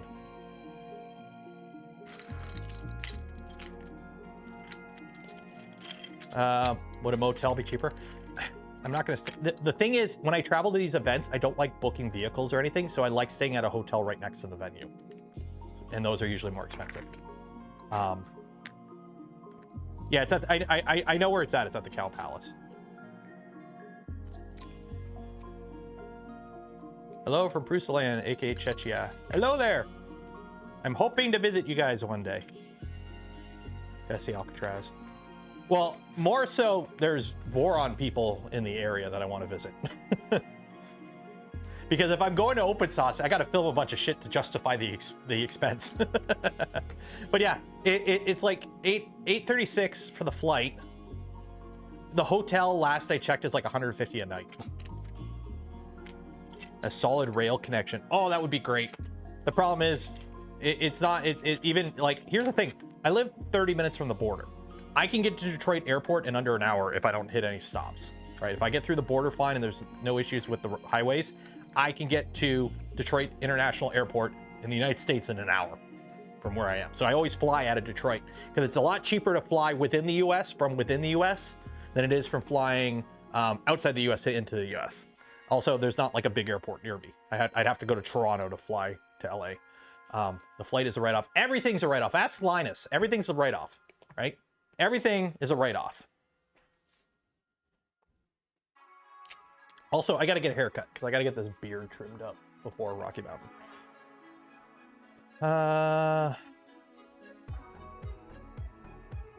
Seen Alcatraz. I watched the movie on it at one point. Okay. Let's do some science. You guys want to do some science? Let's do some science. So, this is the only profile you get. It's a PLA profile. So what I've done is I've made a Saval profile, where I basically just took the starting G code from the Saval profile and I put it in a Voron profile. The beard is a write-off. I can't get rid of the beard. It's part of the logo now. I can't get rid of the beard. It's part of the new logo, which I'm hoping to like launch with Rocky Mountain. If you like seafood, you should check out Fisherman's Wharf. I will. I like seafood. I'm from Nova Scotia, eh? So I like my seafood, my lobster. Actually, I'm not a huge fan of shellfish. I'll be honest, I'm not a huge fan of shellfish. Trudon is Formbot. Yeah, Trudon's Formbot. Same company. I hate it. People with beards and mustaches, every now and then you get that one hair that just likes to go whoop, and it keeps catching your nose. It's like one little hair right here, and it keeps like tickling a nose hair, and it's annoying the hell out of me. Like, logo, anything like Robert Cohen's, it's the same problem. I will show you the pre-production. I've talked about it on stream the other day. I showed it off on stream the other day. Pending incoming friend request. No. If you send me a friend request and I don't know you, I don't accept it. Just so you're aware. If you send me a friend request on Fate or on like Discord, if I'm like not actively interacting with you regularly, I won't accept the friend request, because I'll be honest, I get like a handful of them a day. I'm not going to accept everyone as a friend, especially if I've never talked to you before. So you need to visit Budweiser. What is Budweiser? What is Budweiser? Do I run Stealth Chop? I don't know. It depends on the printer. Usually it's whatever it comes with. Usually whatever the stock config is. But yeah, this is the this isn't the finished version. This is like 1 or 2 steps before the finished version of the logo. Please talk about the SV08 problems. There are no problems with the SV08. The SV08 is the best printer ever. You should totally buy this of all SV08. It is the best printer ever made, and it has no problem. No, I'm kidding. There is no war in Ba Sing Se. No, it's on the ground. We've been talking about the SV08 all stream. It just, I've been running an input shaper. We've been doing testing with input shaper, comparing it on a wobbly bench and on the floor. So it's on the floor right now. So let me put it back up on that. But yeah, if you want SV08 talk, it's literally been the whole stream up to now. So I'm not going to recap the entire stream. What you should do, go back to the beginning of the stream and watch it at double time, twice speed, and you should catch up before the end of stream. Boudouin Bakery? Oh, okay.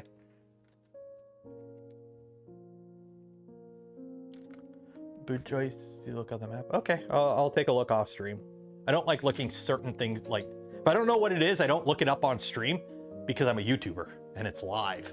And we found out what happens if I pull or show something on stream that I shouldn't. Okay, pick you back up. Hey, guess who knocked over a pile of filament? Ah, what is this? What is this? Blue Pet G, what the heck? Okay.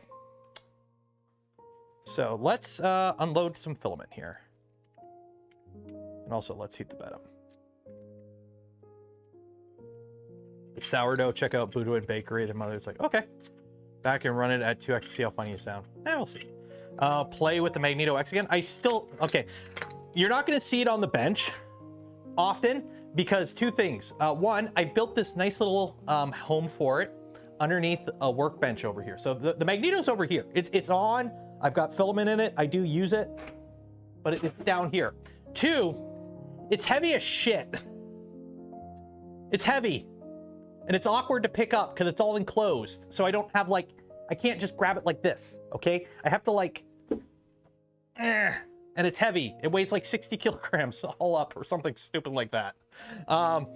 So if we do have a stream, it'll just be me sitting on the floor next to it. Honestly, if I do a video on it, the video is just gonna be me sitting next to it on the floor talking about it. Because I'm not gonna pick it up and put it on the bench again. It's too heavy, it's too annoying. I could slide it out and work on it on the floor. That's okay. But like, it has handles. So do Vorons. Does...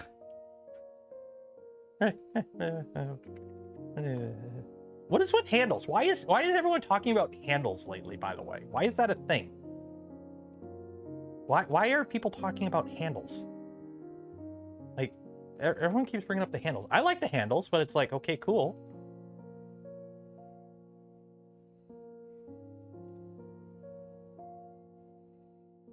Yeah, I'm bringing it back. We're going floor gang. Brought it up on the review. Did I bring it up on the review? I don't know.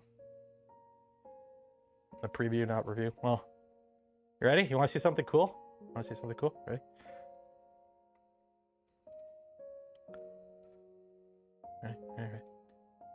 All right. Oh. Behold! Handles for your Voron. You want to put handles on your Voron? There you go. Hey, Voron 2 enclosure handles. It's from the V2.0 repository. Because in the old days, we didn't have fancy doors that open. We had like a single panel door. So what you would do, because you know Tallboys here still has it, you unclip your door, and then it sits on the panels up top, or on the handles up top.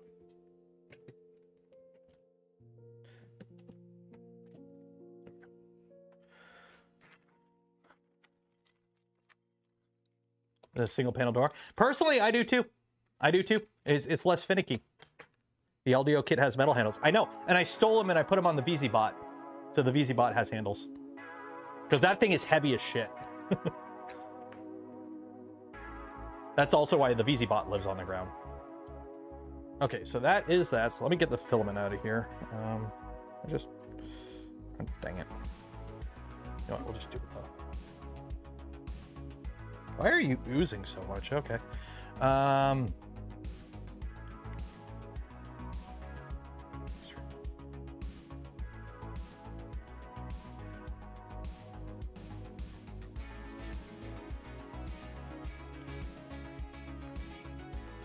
What color filament you guys want to use?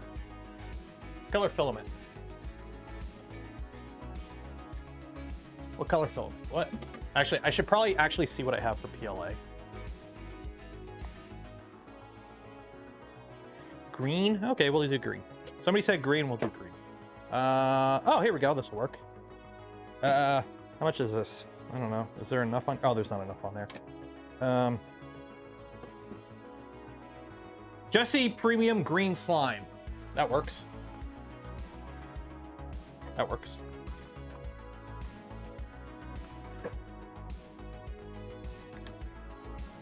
Hot pink. I don't have any hot pink left. I'm running low. I'm running low on a lot of filament. I gotta put in a Polymaker order soon. Restock my supplies. My supplies are getting awfully low.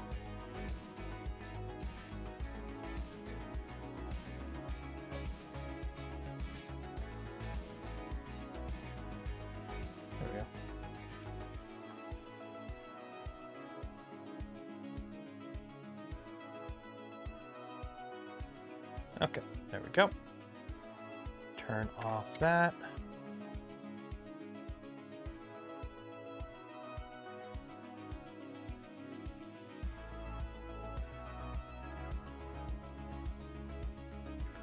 Looks like loading TPU. It would be the same as any extruder. Loading TPU on this would be pretty much the same as any extruder, I'll be honest. Okay, so let's actually make a profile here, because we don't have one. We got this PLA one, but I don't like it because the speeds and feeds are all, or the flow rates are all funky. Okay, so we got a standard Voron one, top surface. We're gonna under extrude the top. We're gonna under extrude the outer walls. That's how we do it. Strength, I will leave alone, because this is just cosmetics. 4 top, or 4 bottom, 5 top, grid, whatever. Speeds, that's what I want to play with. Okay, so let's see, what do they have for speeds? First layer is slower on the Saval and faster. So 200, 300, 300, 200, 200, 200. Okay. Slow down for overhangs, yep. What's accelerations is it running? 30K Excel. It is running 30,000 acceleration. Outer wall 8,000. Inner wall 20,000. 100% for bridges. 100% for sparse infill. First layer is 3,000 Excel. 15,000 Excel for top surface, and travels are 30,000. Why does all the marketing have 40,000 then? Okay. What are we gonna print? What are we printing? Posted a pic of Jersey mics for me in string chat. Let me take a look at Lou here.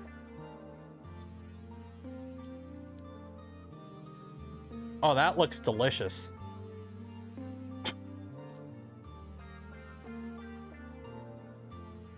Okay, what are we gonna print? What are we gonna print?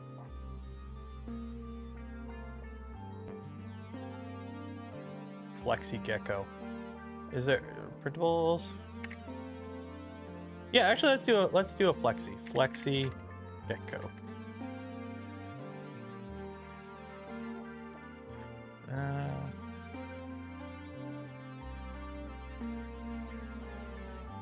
There, there's the sneeze. Okay, flexi gecko, super flexi gecko. Ooh. Let's try that.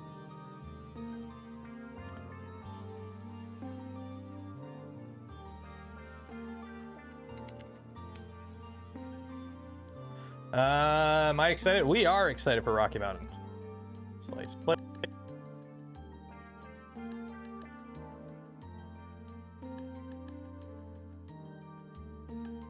Other, let's turn off. No broom.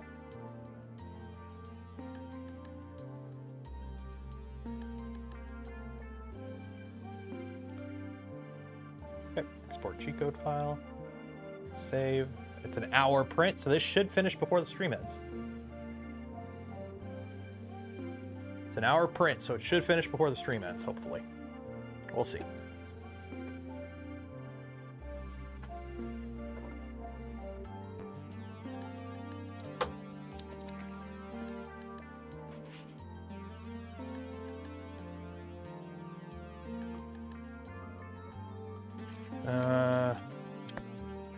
What, did you drag the model right into Worker? No, I opened it.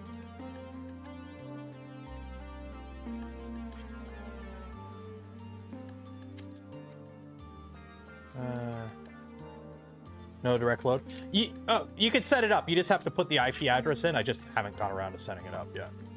Yeah, all you do is you take your IP address that, you know, you take that, copy that, click that, put it in here.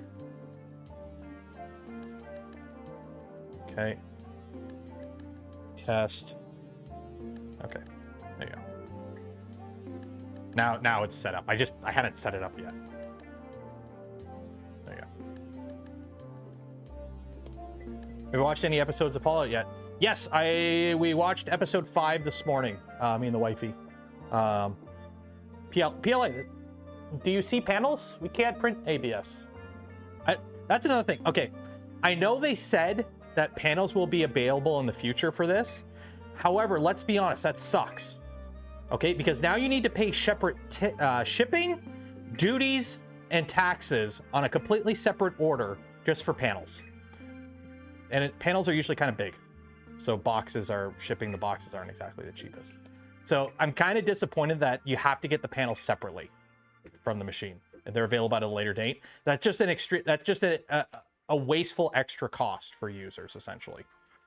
Because now you have to wait till they come out, then you have to buy them, so you're gonna have to pay taxes on that. You're gonna have to pay duties on the shipping. You're gonna have to pay for separate shipping just for the panels. This should come with the panels. Like, you shouldn't have to get the panels at a later date. It's 1, 2, 3, 4, 5, 6. 6 panels of acrylic with some holes in them.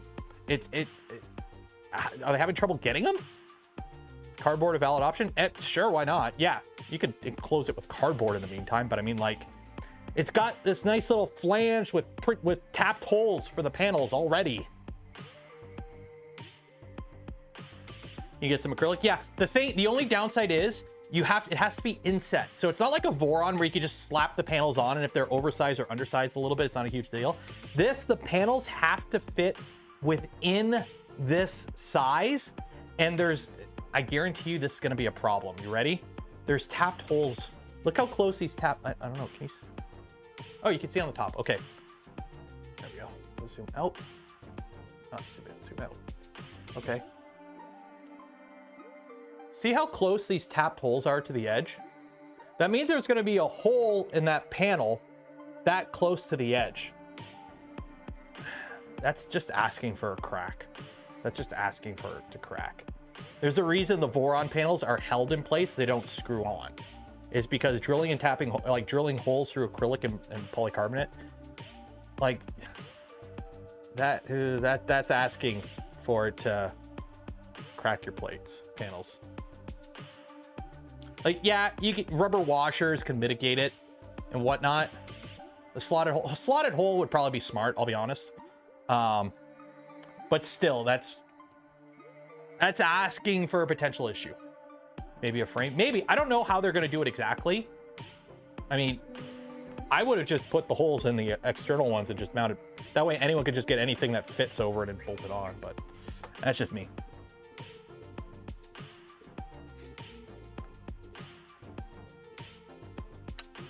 How's my first layer doing? I don't know. I can't see. The drifting first layer is a major issue on this, though. That is, that's what I was going to do. Dang it. Maybe we'll do it on tomorrow then.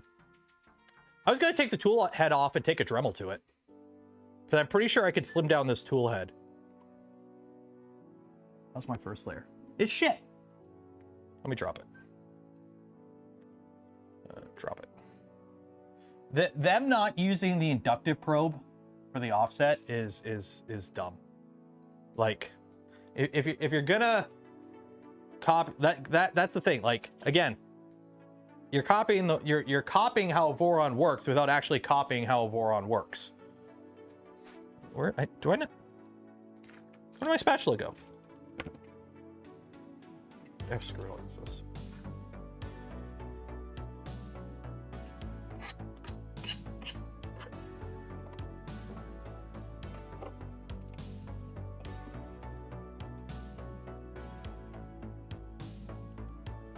But it'd probably be a steel frame mount. I don't know. I don't know. Personally, I would have designed, like, if you're going through the process of having custom extrusions, I would just, you know, put tapped holes in the extrusion so you can just mount right to it. But that's just me. I love hiding the nozzles. Yeah. Hey, how's my first layer doing? How is my first layer? Ow.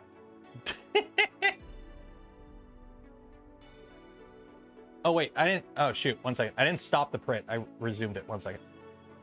I thought I stopped it. Okay, stop the print. Even there, that first layer's off.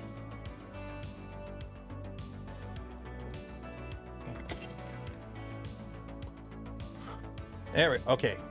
There we go, start over. And drop that down just a little bit more. Okay. The heat soak, you shouldn't have to. With the way this is set, also it's open air, so you really shouldn't have to heat soak. Heat soaking is to get around deficiencies in you know, the issue with the frame growing from thermal expansion, but also so your inductive probe gets at a consistent temperature, which you shouldn't have to do if you have a Z offset switch calibrated correctly. But this machine doesn't use it in this configuration. They're updating the firmware in the future so it uses it correctly. I don't know why they just didn't take a stock Voron config and start from that. Because then it would, you know, if you're gonna copy the thing, copy the thing.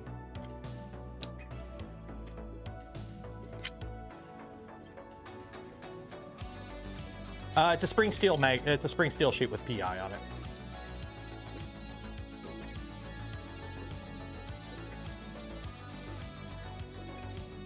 You know, it's in the macro for the Z offset. I'm running this default. This is how it comes in terms of macros and whatever. All we've done, also I think the gantry is racked. There's nothing in the manual about gantry racking. That's another thing. So that's something users are gonna have to source and figure out on their own, is how to solve gantry racking. Because when listing homes, there's like a, it does with the sensorless.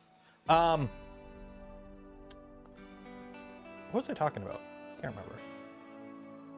Talks about a sensor. Yeah, so they have this. If you look back here, see this? This is a load cell. This is a load cell sensor, okay?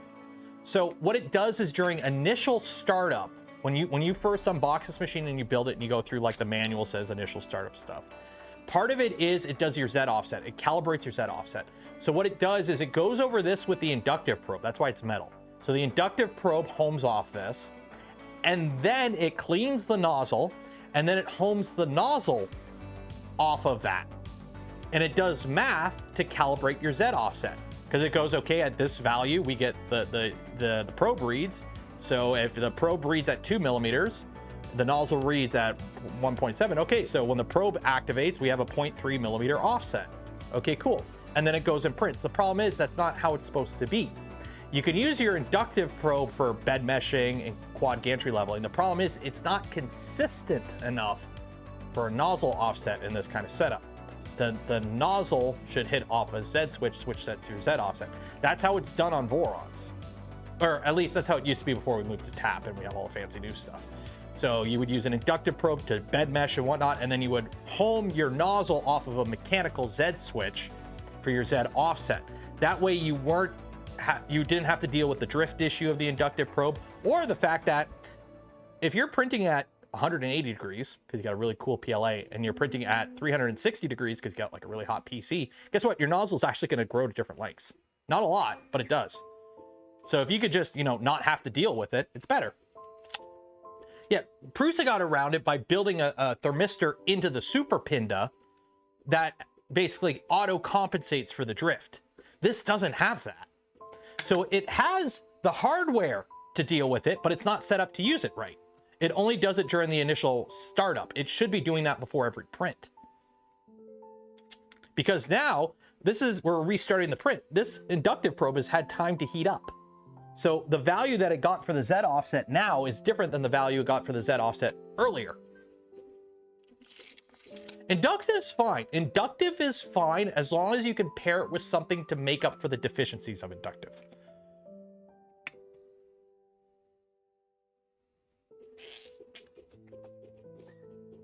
Yeah, load cell's great.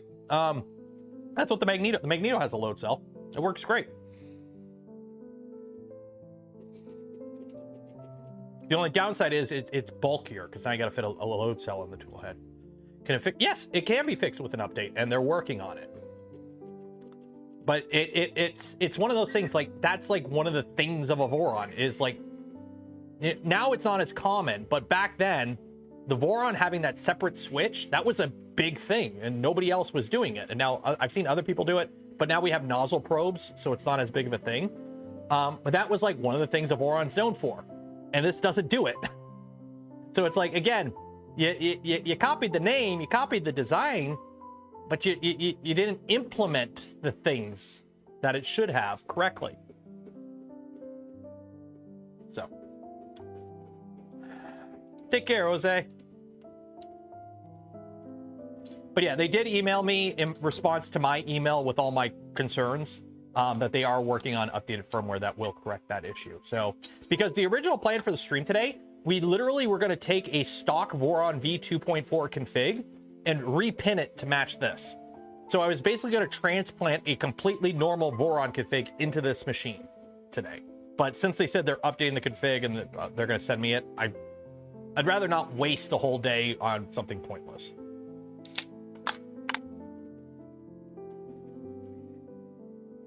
Any thoughts on Clicky?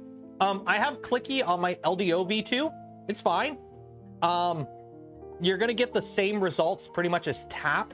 The thing with Clicky is it's just more complicated. It's more complicated mechanically because you have a probe that you have to stow, like you have to dock it and stow it. And then there's also a lot more macros involved with it versus tap, which is just, it's just a micro switch on a tool head. So you just tell it, hey, the nozzle's the probe, off you go. Do we know the real price? It's under 600. It's under 600 and it's going to be tiered because of course, so it'll be cheaper the sooner you buy it. But I won't refer to it as that. I refer to it as the actual sticker price, not its pre-sale discount. So it's a $600 machine, I believe. Actually, let me double check. Let me check my email.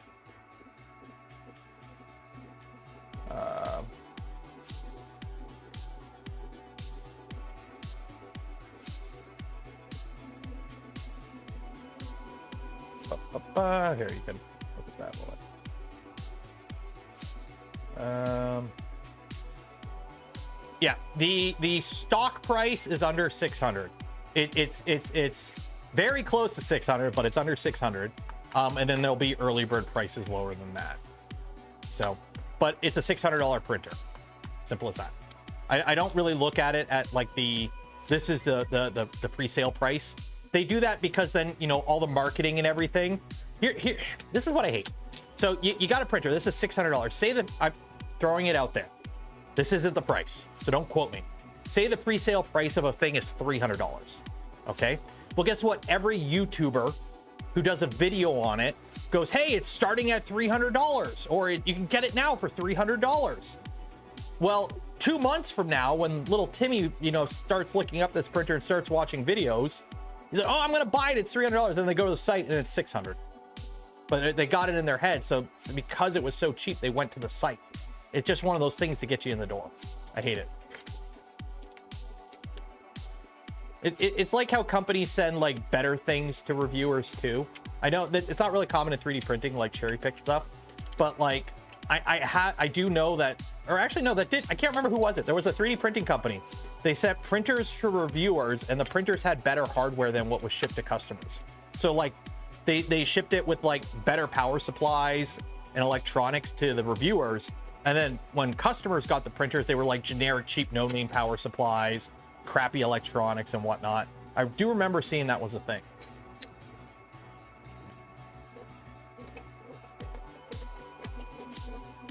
Yeah, bait and switch, yeah. Because that's the thing, you can't edit a video. Once a video's out, it's out. So if somebody watches a video from 3 months ago and they're told, oh, this thing is great and it's cheap, and then they go and buy it and it's not cheap anymore and it's not built that way anymore. Is it illegal in some places? The problem is these companies are all Chinese, or overseas at least. So what are you gonna do? Creality did that? Okay.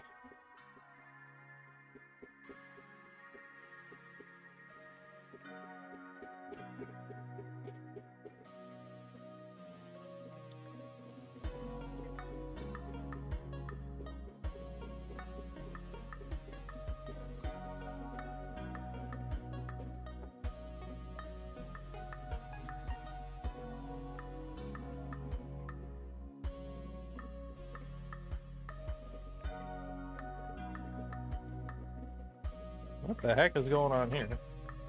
Apologize for the unexpected information provided to EU. Okay, here's a brief. When we announced a comprehensive recall on February 4th with a value or a sense of responsibility to everyone, we promptly initiated a voluntary recall and provided what we believe to be reasonable options to produce. To avoid any risk, concern, and provide the quickest solution, we have to admit that at the time we did not have enough time to carefully study the specific regulatory requirements in various regions, and we failed to provide specific instructions tailored to users in different regions. At the time, we only mentioned in the official blog in some countries due to regulations that self-replacement of the bed by the customer may not be an option. During this optimization period, we have been dedicating our efforts to both technical improvements and our goal is to complete recall and a lawful and based on the professional legal opinion and comprehensive evaluation, we have obligated to truthfully inform European users about the inspection requirements of the machine after repair due to the requirements of that. In short, EU standard aims to ensure that essentially protective measures begin as a function of the crucial of the yellow-green wire, which therefore, as a cooperation, is our duty to ensure that the relevant procedures are carried out effectively. Also, this additionally, like to explain it, could you take like 3 key photos during the oh god. They like to take photos during the affirmation locations. This will give us an opportunity to assist in confirming the correct. Just replace the printer. Just replace the printer. Now users have to like recertify their printer in the EU if they replace their, like everyone was saying this in the EU. You can't work on mains without a license. The bed's mains. So why were you telling users, oh, you know, just replace the bloody printer. Oh my god, just if I had the 3D printed basketball, I would drop the ball right now. As a not the EU's fault. It's not. I like the heavy regulations the EU have. It forced companies to put up or shut up. Look what they're doing with like Facebook right now. And Apple and whatnot.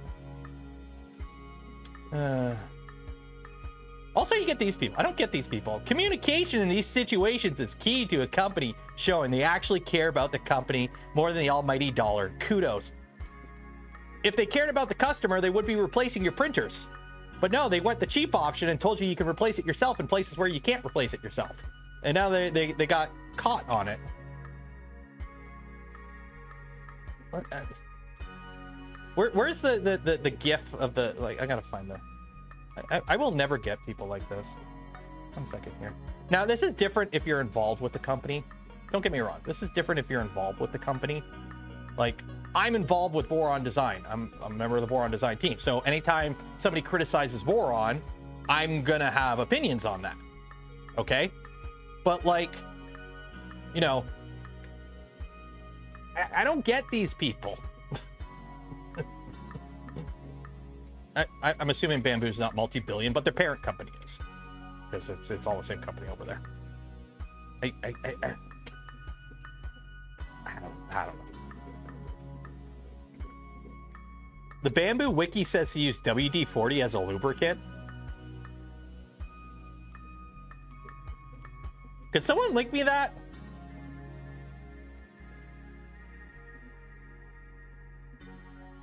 I wouldn't say parent. Over there, it's different, but basically, it's like the same giant group of investors have their fingers and everything over there.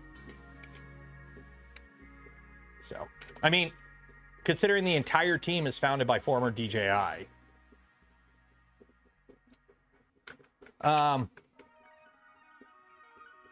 They gave both options, but they are financially incentivized doing the work that yourself. Oh, of course it is. It's a lot cheaper for them to send you a bed and go do it yourself than for you to send the printer back. They pay for that. Fix the printer and then resend you the full printer again. It's a lot cheaper for them to have you do the work. But it bit them in the ass because they're telling people to do the work in a place where they're not allowed to do the work. So now you have to take pictures of your repair and then send it to Bamboo? Is that what they're telling you? We are here like, yeah. Don't be fiddling with mains. If you don't know what you're doing or you're not legally allowed to do it, don't do it. Just replace the printer. Oh yeah, WD-40 makes a nice white lithium. I got it right here. Okay, they make a nice white lithium spray, but it's called out as WD-40 white lithium, not just WD-40. They deleted it? Oh, okay, if they deleted it, they deleted it.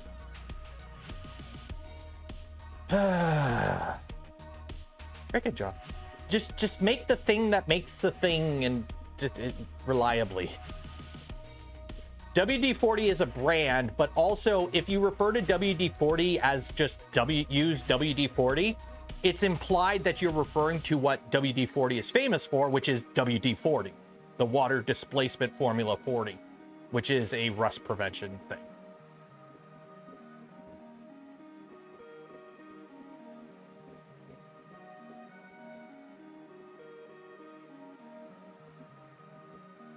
You linked it in the Discord. Where in the Discord? I don't see it in the Discord.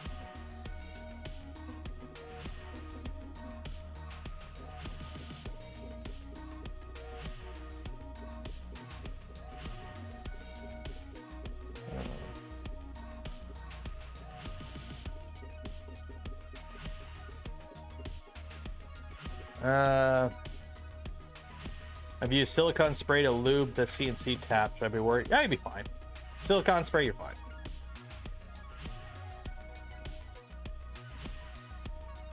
Great for, yeah, same with like kerosene. Oh, yeah, if you try to post a link in chat, it gets deleted by YouTube. You got to post it in the Discord if you want to share a link. And then at me in chat and go, hey, I posted something in the Discord, so I can actually go check it. The latest VCore 4 short they uploaded today, it's very impressive. Let's take a look. Rat rig. Rat rig. V4. I'm assuming they posted on their official thing. Ooh, Teaching Tech got a Kavera Air. Cool. It was a short? All right. Hey, it doesn't have belt coffins anymore. That's good. Ah, okay. Stop using this model. This is a model specifically used because you can print dummy fast on it, because it doesn't have any sharp corners or anything. This is a model used just to show off how fast your printer can go, because it's optimized for that. Show me real stuff. There we go. This is what I want to see. This is what I want to see. I don't care about that stupid test model. Also, I got to turn the music off or I'm going to get copyright struck.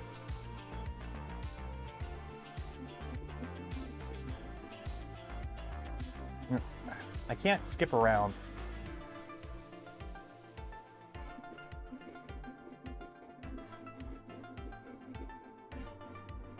Okay, so that's just the flow test. That model is basically, you might as well be extruding in air with that model, I'll be honest.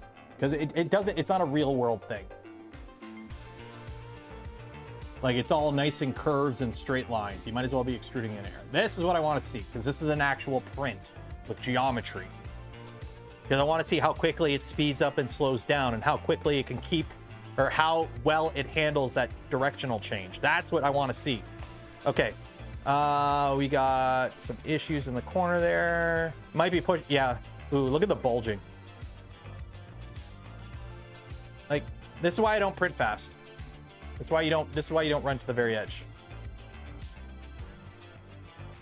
But I'm sure if you weren't as aggressive with the speeds, it's a lot more solid. Needs better PA. It's new. I'm assuming they're still working on the profile and whatnot. So, like, I'm assuming it's still being worked on, so.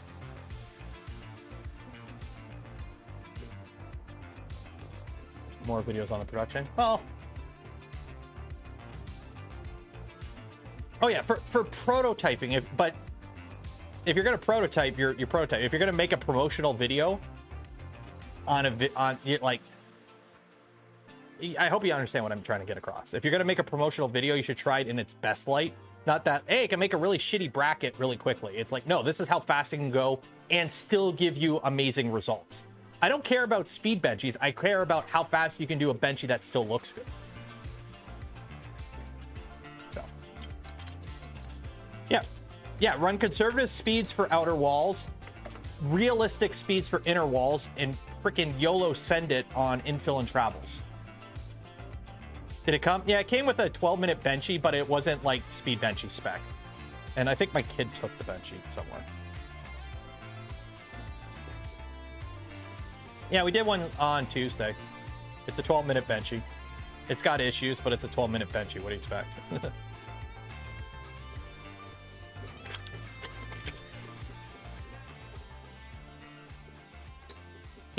Yeah, go slow on the things that matter. So outer walls, go slow. That's usually what you want to do.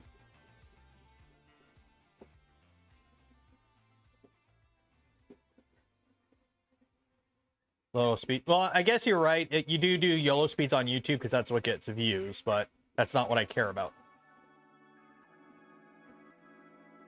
Okay, here we go. How to lubricate A1 series with WD-40 multi-use product.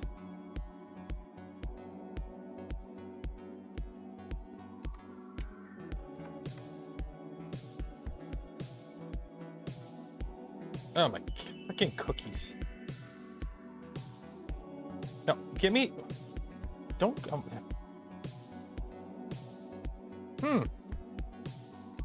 Drives out moisture, inhibits rust. It does... It says it lubricates. It says it lubricates. Stops squeaks. Drives out moisture. Cleans... Loosens rusted parts. Frees sticky mechanicals.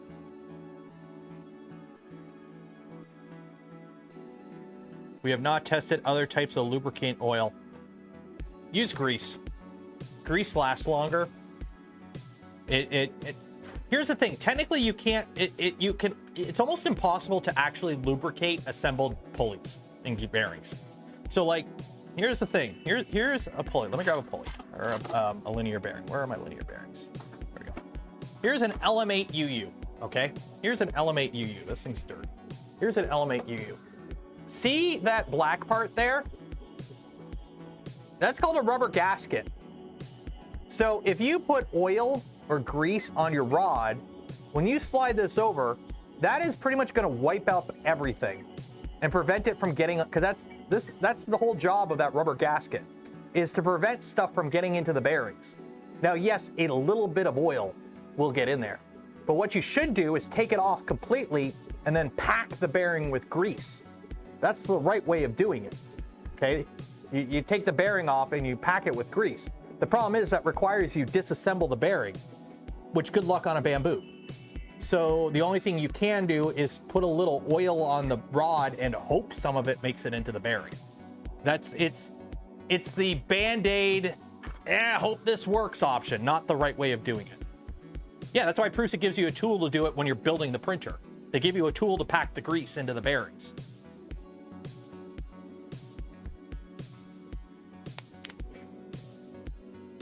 Just put the grease into the groove you wore into the bearings, or into the rod. That's the old Priiiint. That's shipped with the defective, the crappy rods. A smaller well will get in, but it's not the right way to do it. That's like, oh, I could change the oil in my car. I just keep adding oil. Well, no, you got to drain it. You got to change the filter. You can't just keep adding oil.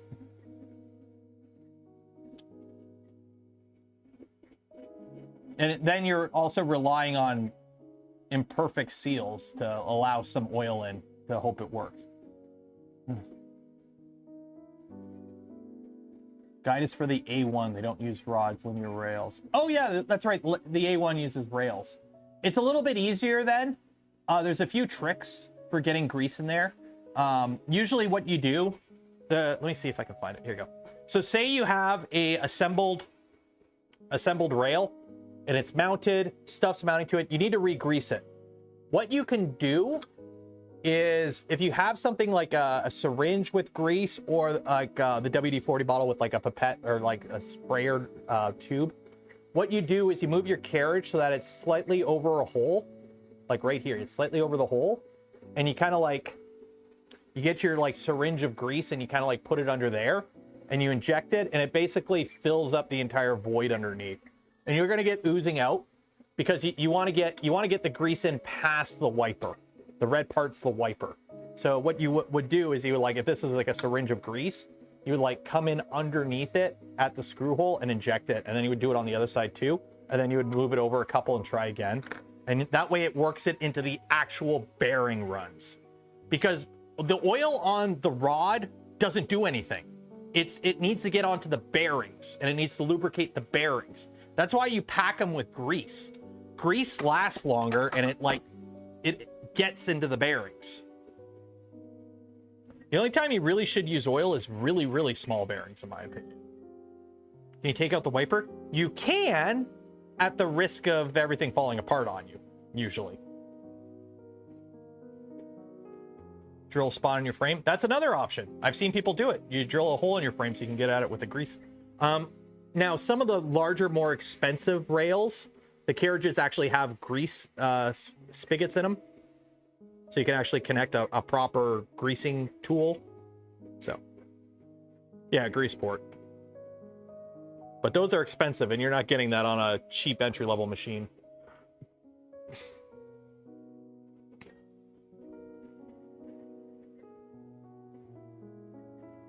What are we at? We're at 1:15. Don't forget, we're doing the draw, and like, I'll be honest, whenever this print finishes, we're gonna end the stream because I gotta go get the little guy from school, and I got a few errands to run before that. So, did Saval comment on the skewed axis? Oh, the bearing stack? No, because we figured out what was wrong on our own, and that was that the pin that they included was too short. They built it wrong. So because the pin that they used in the assembly wasn't long enough, it didn't make it all the way through. So it was only supported on one end. So when you put the belts on, it tilted the whole bearing stack. So I have spare 5mm pins, so I swapped one out.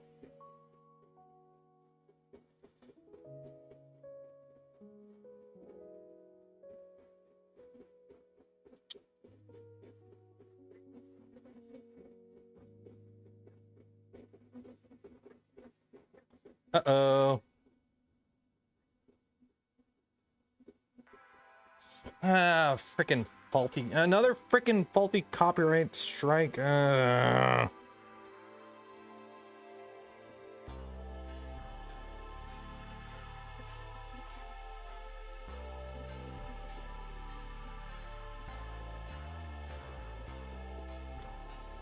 I gotta put in a stupid request again. How fast flow rise is it printing now? I don't know. Not crazy fast. There's your flow rate.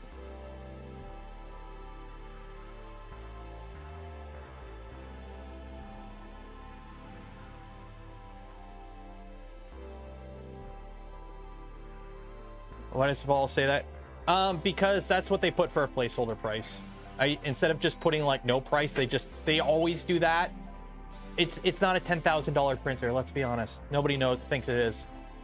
It's under 600. They just do that every time they.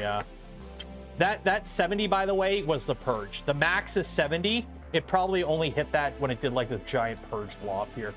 It's not hitting actually 70 during, like it says it is, but this, look at it. Where is it hitting 70? It's just doing little gap fills.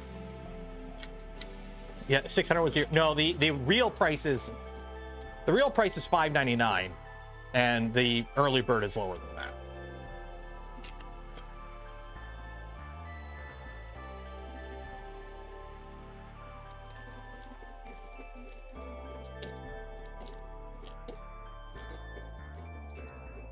$99.99 and only 4 payments.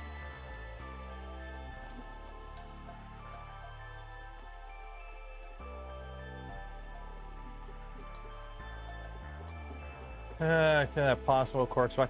Core XY is cheap. One of the reasons the original Voron is Core XY is because it's a pretty easy to work with motion system usually. You just need 2 motors that don't move and bearings and belts. You don't need to like balance moving gantry rods like on an Polymaker motion system. You don't have a moving motor like on a Cartesian system. It's a really easy to work with motion system, and it's also one of the key reasons the original Voron is Core XY isn't speed. It was how space efficient it is. Vorons are very, very space efficient. Compared to the print volume of most printers and their actual physical volume, Vorons are one of the most efficient printers out there. Like even this is bigger than a 350. This is bigger than a 350 Voron. Voron does more with less. Still uses belts. Well, I mean, you could get several $100 linear motors if you want that are custom for every machine you build.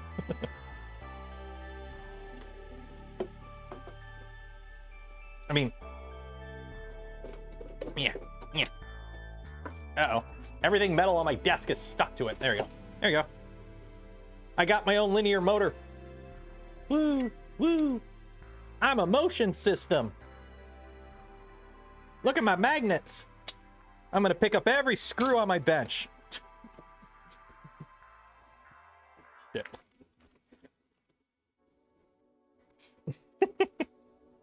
Yeah. Oh, shit. There you go. Just a little magnetic. Just a little bit of magnetism.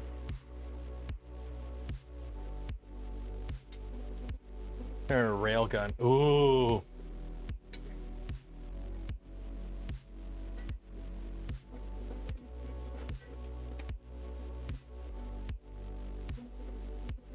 A closer look at the hot end.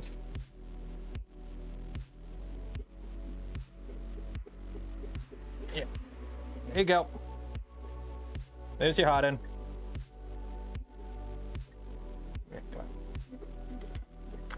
There you go. Okay, so it doesn't have a sensor like the bamboo does that tells you when that falls off. Learn that.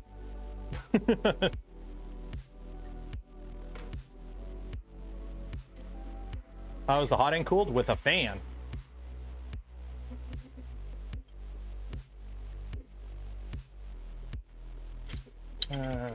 Looks like a clone bamboo. Yeah, I'll be honest. I wish more companies, like, I'm okay with the cold side. I'm okay with using whatever for the cold side. I really wish more companies would just use standard hot sides, like, or at least use nozzles that are standard hot side. Like, this is proprietary. Like, yeah, you could, where is it? I got a spare nozzle somewhere. It only works with this machine. You have to get nozzles from Saval. Like, I don't like it. The front fell off. The front fell off. Now I got to take it outside the environment, damn it. Cool the hot end with hot air. That's how a Voron does it. Voron is just a, I mean, Voron's connected, printers. Pretty much all printers have the hot end as is a fan. Does the input shaper affect dimensions of the thing it's printing? No. The only thing input shaping would have an impact on is like ghosting appearance on the print and potentially bulging of corners. This is the cheapest Quartz white. Maybe, I don't know. I'm sure there are cheaper Quartz white printers out there. Yeah, input shaper will slightly round sharp corners, and it will round them more with more aggressive input shapers. So there's a reason I don't like running more than MZV, even if it recommends a higher input shaper like 2-hump or 3-hump EI. I like running MZV or better, because I'd rather print a little bit slower with sharper corners. You don't want to go too aggressive. Remember, nothing is free. Input shaping isn't like a magical silver bullet that makes your printer go faster. All it does is it sacrifices, it resolves one defect by introducing another defect. This sounds really weird, but think about it. When you want to print faster, what do? You up your acceleration. Well, you up your acceleration and speed, you get ghosting. Well, how do you get rid of ghosting? Well, you add input shaping. Well, what happens when you use too much input shaping? You get rounded corners. Well, how do you get rid of rounding corners? Well, you just don't use as much of an input shaper. Simple as that. It's the gorilla, you're releasing the gorilla to catch the snake kind of thing.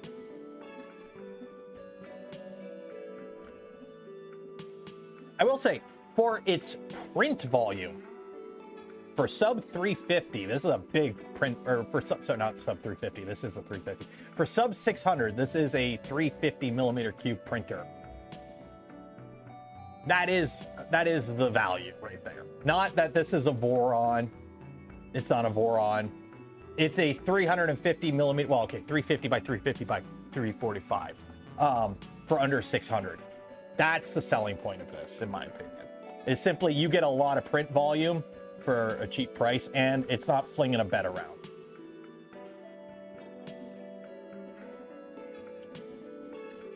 Figure out why the webcam wasn't working? No. I plugged it into a different USB port, and now it's working.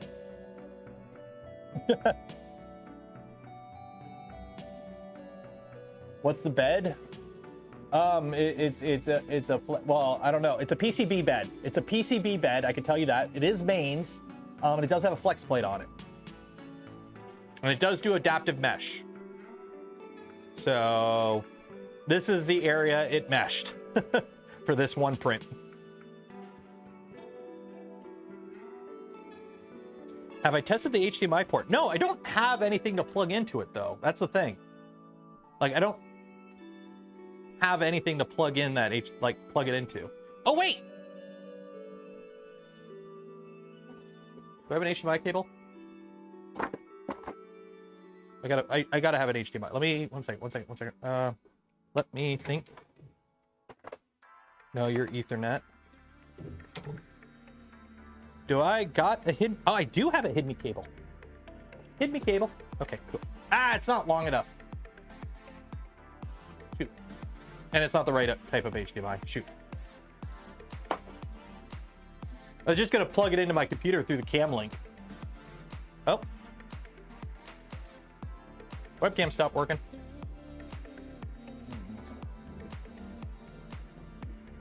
Oh, I accidentally unplugged the cable. One second.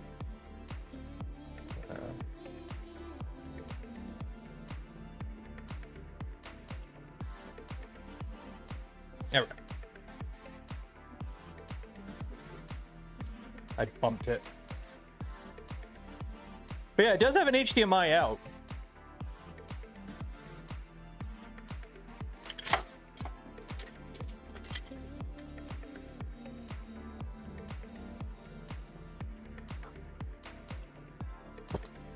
What STL? We are printing a Super Flexi Gecko.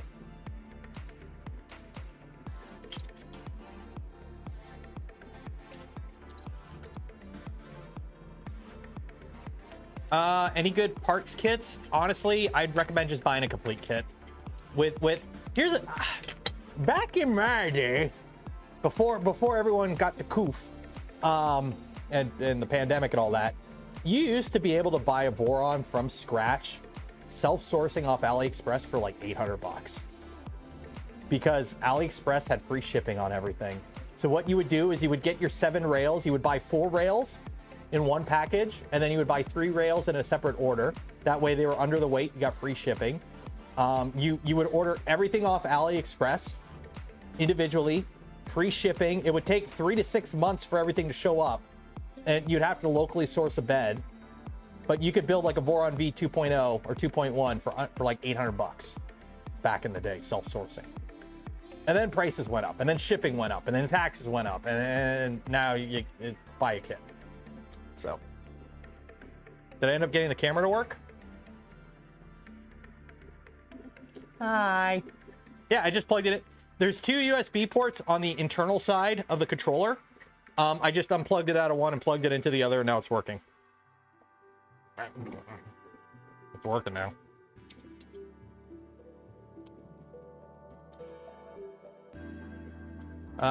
Couldn't buy a full kit, so self-sourcing.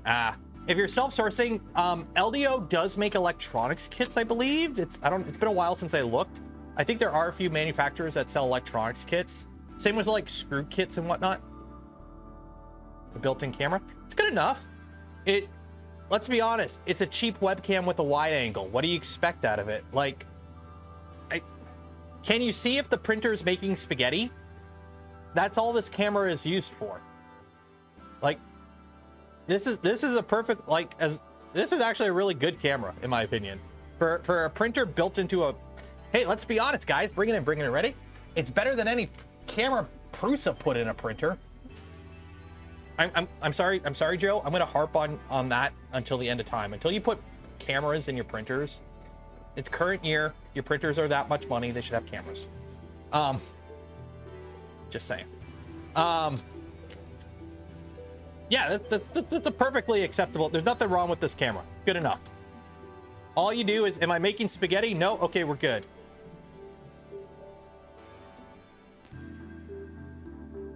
Micro Center has motion. That's right. Micro Center does if you're in the US, and they're a Picture Tech Chaotic Lab, if I remember correctly.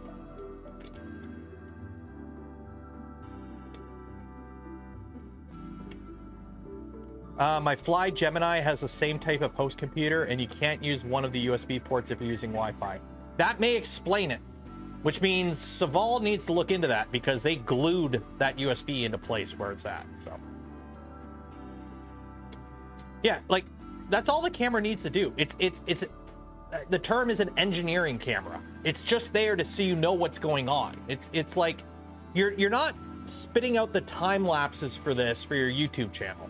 Like maybe B-roll, but you're not like using this camera for time lapses for internet stuff. Like the only if you care that much, fun fact, go buy a cam link. Go buy a USB to HDMI adapter, because you can then take your fancy, mirrorless camera, HDMI out to an Elgato cam link into your Raspberry Pi and use this as your camera. You can do that. I've done it. It actually works. It works just fine. But for like, hey, is my printer making spaghetti? Also, you have to have a crazy wide angle lens. This is a large print volume. You need a wide angle. Just in movement, is the VZBot or the Magneto faster? I run them at both roughly the same speed. I don't know. The VZBot may be able to push higher accelerations because it is a slightly lighter, like there's less weight to the moving stuff versus the Magneto. The Magneto is a lot quieter moving at those speeds though, because it doesn't have belts and pulleys and bearings. Also, long term, I suspect the Magneto will have a much longer service life than pretty much any other printer I have, simply for the fact there's no belts or pulleys or bearings to wear out. So,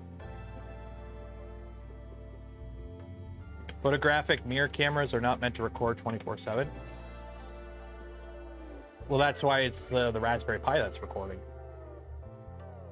I mean, I've left this camera on for a couple days. No, I wouldn't, like, don't use your mirrorless as the camera for your Raspberry Pi to monitor your prints. But if you want to make a time lapse, you can do that. You can use it as like, oh, hey, I'm doing a print and I want to make a fancy time lapse. You can use it that way. I wouldn't recommend it unless you're crazy rich. But for like, hey, am I making spaghetti? A dirt cheap webcam is plenty good. You're not going to get better than this. The only way to get a better camera is to not use a webcam. Because even then, like, an Elgato face cam is a couple $100, and it's still a webcam. So you can't really criticize cameras like this on a printer because they're only going to be as good as they are, which is a dirt cheap webcam. And in that case, this is it. So anyone who judges like the camera as being insufficient, you can't. Okay, cool. Add a couple $100 to the printer and add a mirrorless, because you're not going to get better than this in a cheap webcam. You're not. You can't. Even this. Okay. Same angle. This is a C920 uncompressed into a computer. Okay. Versus, let me pull it up here. Console, 1 second there. Let me, webcams. Copy that.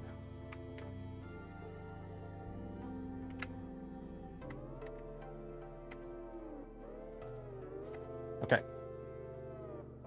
So this is what the webcam sees. This is an Elgato, or this is just a Logitech C920. But remember, this is being processed by a computer, and it's not streaming it. This is being processed by an all-winner chip, and it's being streamed at 15 FPS through a Wi-Fi connection, so it's compressed. This is plenty good. Also, it's a $600 printer. What are you expecting out of a camera on it? It's over sharpened. You could change it. I believe you could change it. Edit. Where is? You could change flags in here to like play with the sharpness and whatnot if you want. It is running Crow's Nest. It's good enough.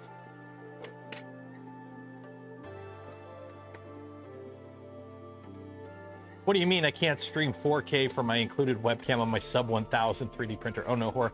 But my entire internet career is built out of just printing stuff and making videos of the printer doing stuff.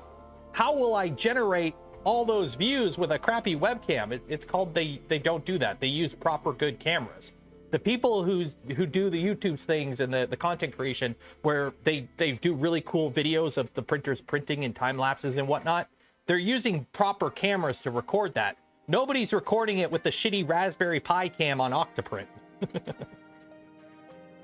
I only monitor my prints with a Hasselblad. Hasselblad.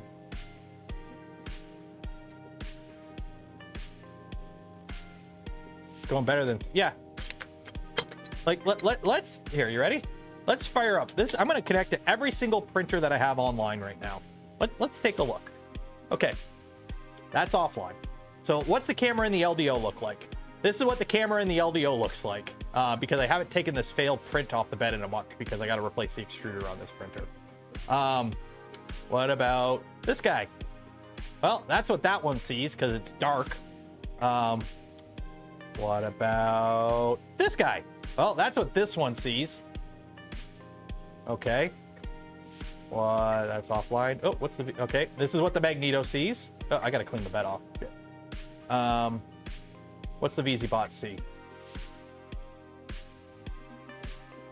What's the VZBot see? This is what the VZBot sees. Okay. All these are offline. That's printing, and these are all offline. And... 1 second here. There's the Prusa. Was it 172? Or it's 178, I believe. I can't remember what the IP address is for that. I have it saved upstairs. But yeah, like they're just there to make sure you're not making spaghetti. That's all the cameras are for. And to expect like this kind of quality out of it is not right. Heck, Discord stream chat real fast. Okay. I'm gonna bring you one of these. The top cam? What's the top cam? Time of flight. Deep sensing for the masses. So what is it? It's a...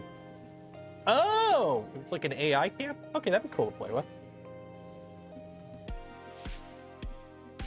to all just, yeah, like they're cheap webcams connected to an underpowered CPU streamed over a network to monitor the status of a print. Like, I'll be honest, all I do is like, okay, I'll just be on my computer upstairs. Hey, how's the print going? Okay, we're good. That's it. Although, I'll be honest, I have a monitor above my monitors on the wall. So my computer upstairs, I have 2 monitors side by side. And then I have a 3rd monitor mounted above them on the wall, and it's a widescreen. So I have Discord on one side. And on the other side, I have a web browser with whatever printer is printing at the time monitoring. So I just go, oh, it's printing, okay. So, yeah, you know, we just need to, but we could have better cameras. We just need to throw a couple $100 at the problem.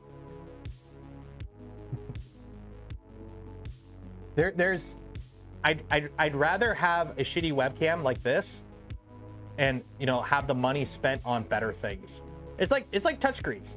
For how much it costs to put a touchscreen in a printer, I'd rather put a shitty screen and spend that money on like better belts or something.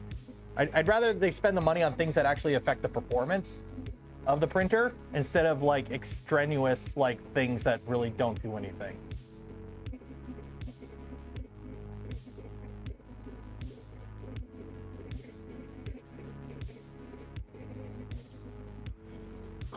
Yeah, oh yeah, and then he posts the video on Twitter and it completely crushes everything. Twitter is the worst platform for videos. Or no, sorry, Instagram. You can't freaking scroll. Any platform that you can't scrub through a video or pause it and then like go back and forward is a horrible platform for videos.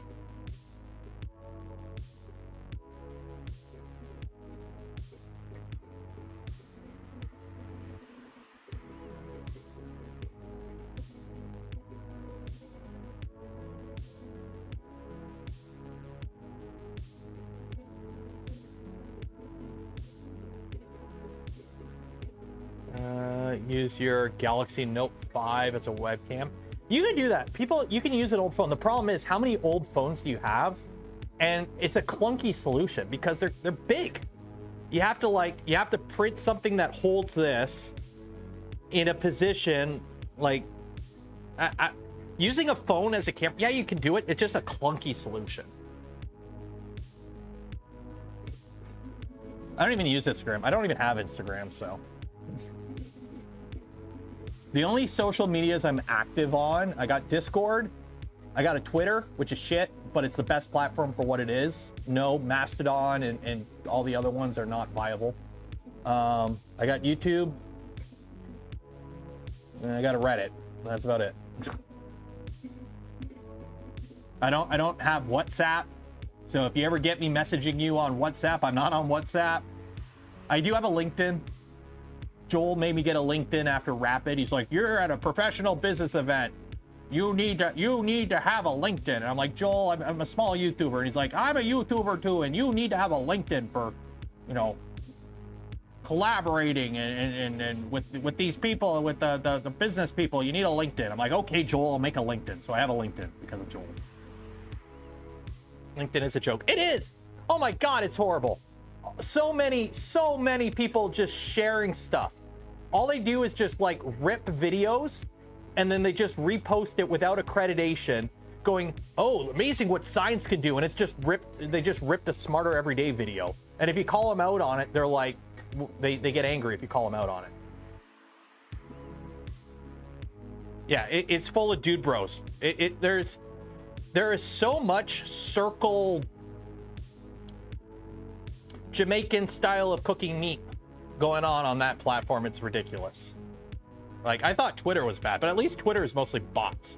LinkedIn is just, oh no, oh no, oh no, Lizard Man, no, not at 94%. We can fix him. We have the technology. And by technology, I mean blue tape.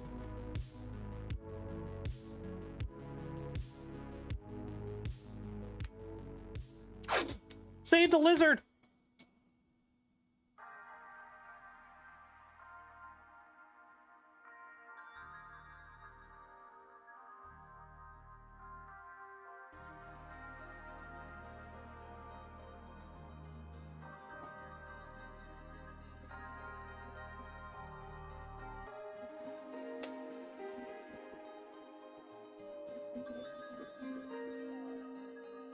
You move too much.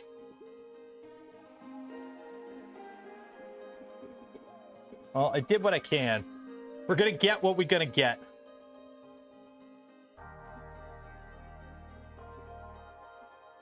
Hold him down, hold him down. I got you, bud. Oh.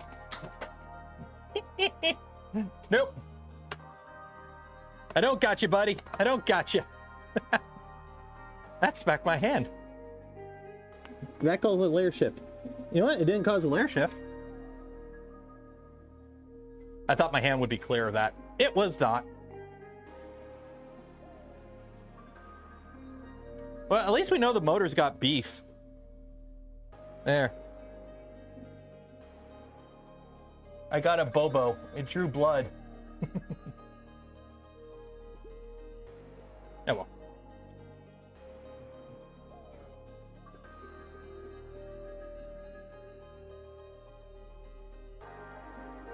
Well, see, what I was doing, I wanted to see how easily it was to cause a layer shift. So that was a totally scientific. Ready? Ready? See, I wrote it down, so now it's science.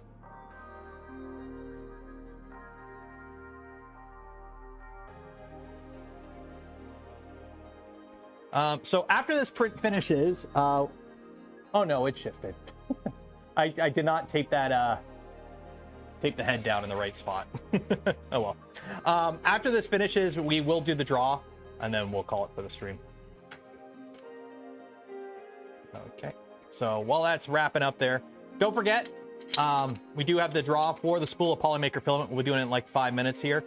We'll do it at 150. We'll do the draw at 150. So link in the description, enter for your chance to win. Also, while you're down there, don't forget to check out the other links down there. Some of them are affiliate links. They help support the channel, the content I create, things I do. They don't cost you anything extra, and they do go a long way in supporting the channel.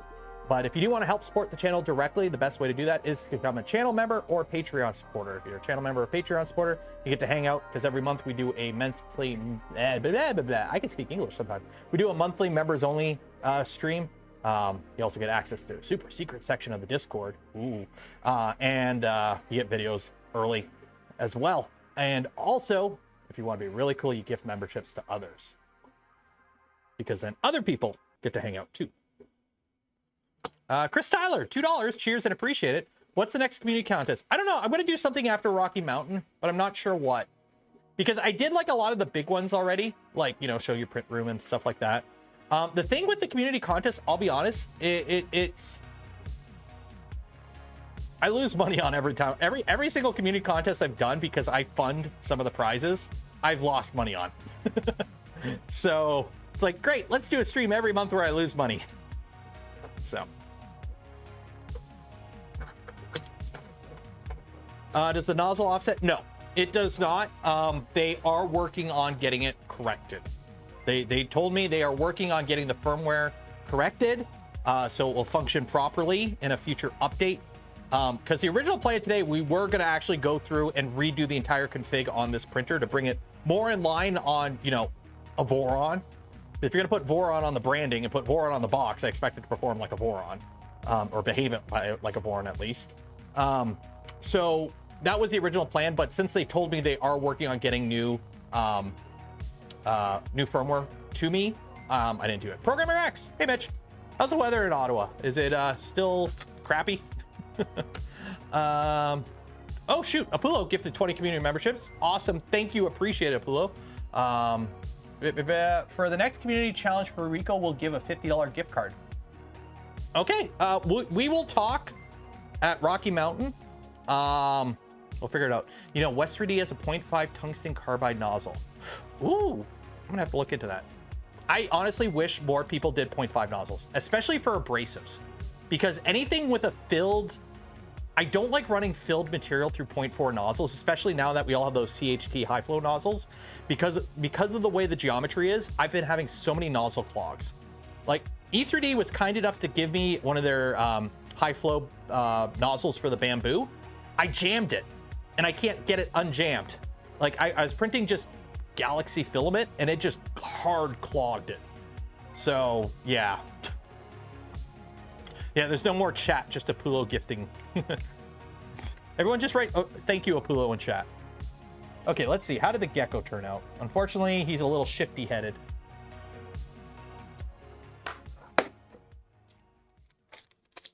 So we do have some stringing, which I don't care about because that's just a slicer setting.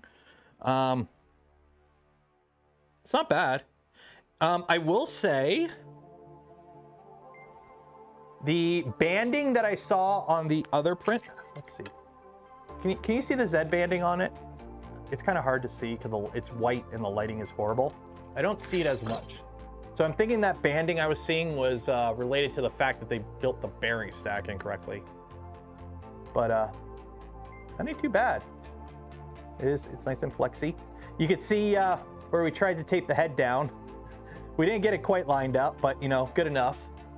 And that's where it drew blood. There you go. That's not bad. Ooh. Oh yeah, there's a lot of stringing. Oh well.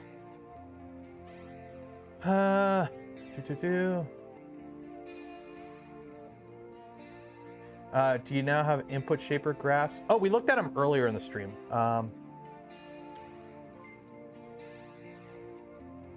Here is the x-axis input shaper, and here's the y-axis. This is with the printer sitting on a concrete floor, by the way. So that's the y.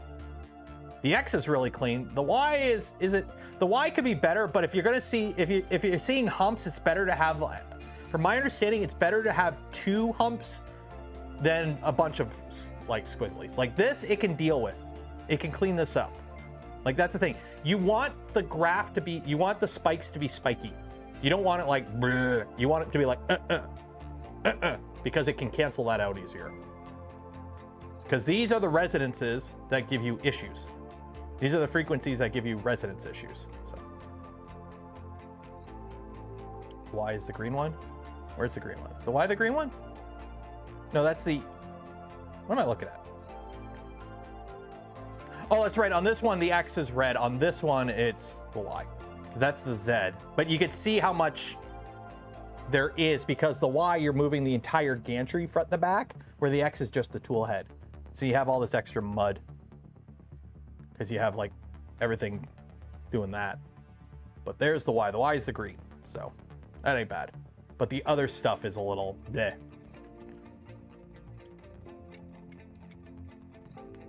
How to interpret it? You want not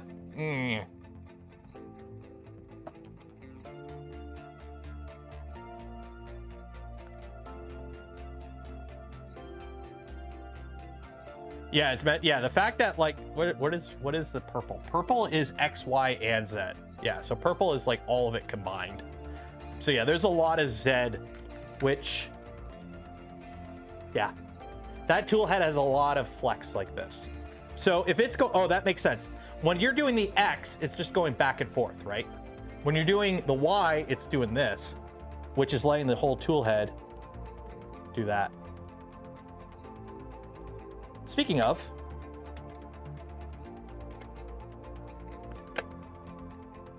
can I unplug this? Yes. Unplug this. Okay.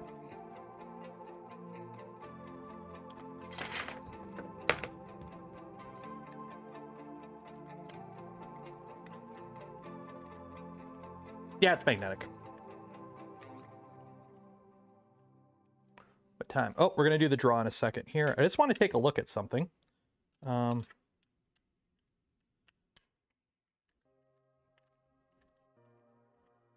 Without the shroud, it's not the shroud. It's the base plate. It's the plate it mounts to is plastic.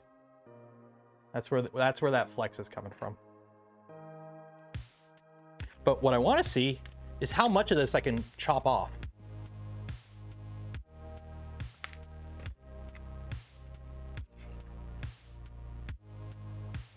Okay, so that clips on there.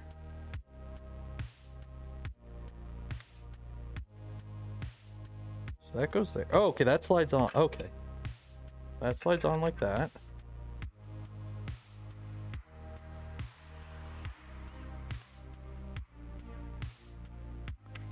Then this goes in like that.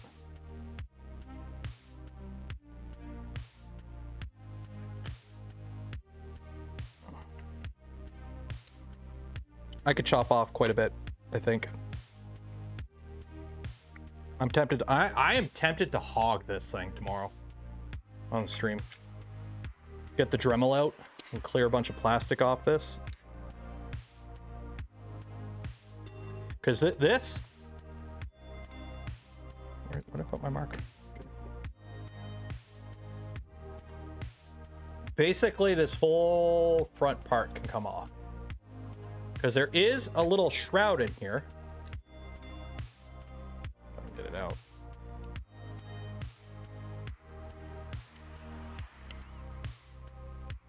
There's this inside of it. This is the fan shroud. This is the shroud for the shroud. So it's nice that they actually have it set up to actually hit from all the sides, but it could be optimized a bit better to take up less room. So anyways, let's do this giveaway. Oh, did I break it? Or is it just multiple parts? I think it's multiple parts. Yeah, it's multiple parts. Yeah, this clips onto that. Okay.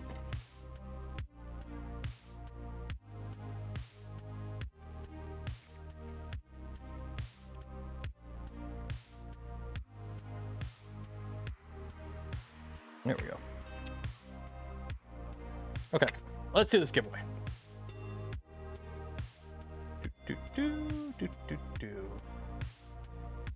So if you did not enter, you will get another chance to enter on tomorrow. Tomorrow's stream, we're gonna just do a bunch of random little small stuff. We're gonna do some quick work on the Priiiint and the enclosure. We have to do some stuff with the power. I do want to start ripping apart the V226 for that rebuild, because I want to put an XOL tool head on there and replace the electronics. So we're going to do that as well.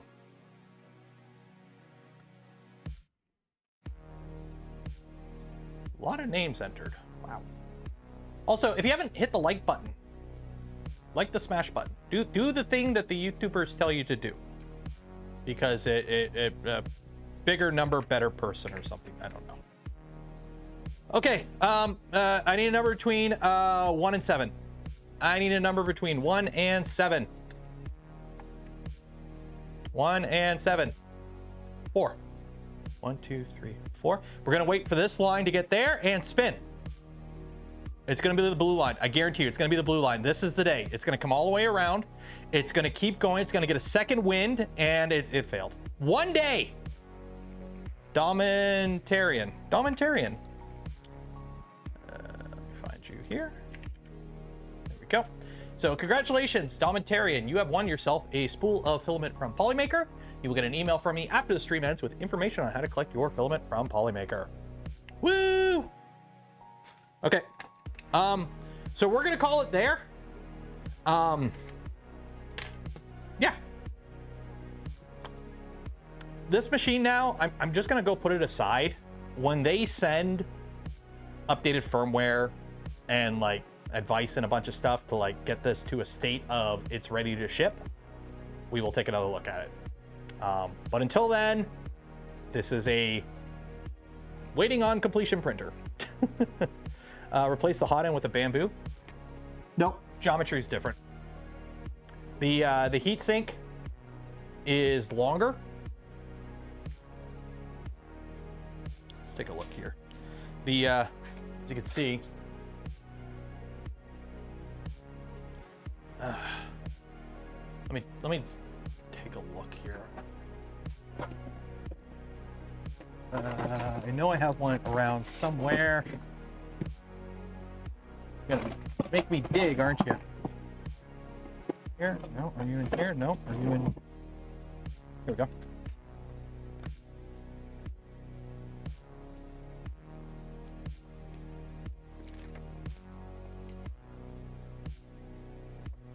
Yeah, this ain't gonna work. Yeah. So put that. Yeah. So now for the heat break, no, none of the dimensions match up. You're not fitting a bamboo in here unless you completely redesign a bunch of stuff. Yeah, you're not getting a bamboo in there.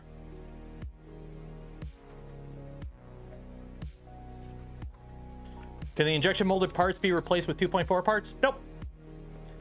They're entirely geometrically different. The way the belts mount to the gantry is different.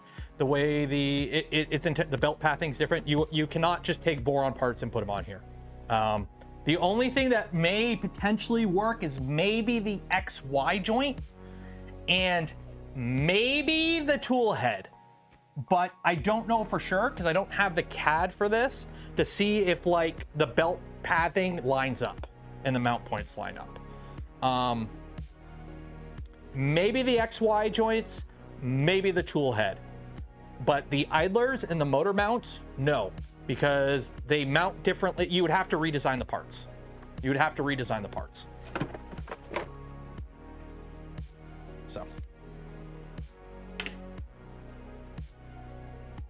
Oh, magnet fell out. Okay, I'll have to fix that too. Okay, we're gonna call it there because I need to go get the little guy from school. So I hope you enjoyed the stream today. This was fun. We took another look at this. We talked about some of the drama that happened on Tuesday. I don't really think it was drama. It just miscommunications is what it is. But you know, it's the internet. It is what it is. So yeah, we're gonna call it there. Oh wait, am I missing a screw? They only have 2 screws holding these in. Why? What? What? Oh, I'm missing a screw. There's only 3 of the 4 screws that hold this part in. I'm missing a screw. Maybe that was the screw we found in the box. No, the screw we found in the box was longer. There was still a screw that fell out of somewhere. And I don't even know. Anyways, we're gonna call it there because I gotta go pick the little guy. Again, shout out to Saval for sending this printer for testing and evaluation. I don't have a link for them, but there's a link to them on Tuesday's stream. I don't know, just Saval SVO8, Google it. It's on it. I don't have affiliate links for these anyways. And also shout out to Polymaker for the spool of filament we gave away this stream and every stream. Links for them and more in the video description. Some of those are affiliate links. Go a long way in supporting the channel. And lastly, huge shout out to anyone that donated to the channel, gifted memberships to others, or became members of the channel yourself.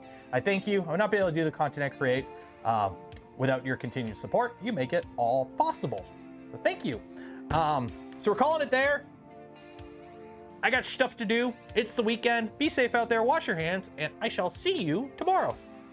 Good night.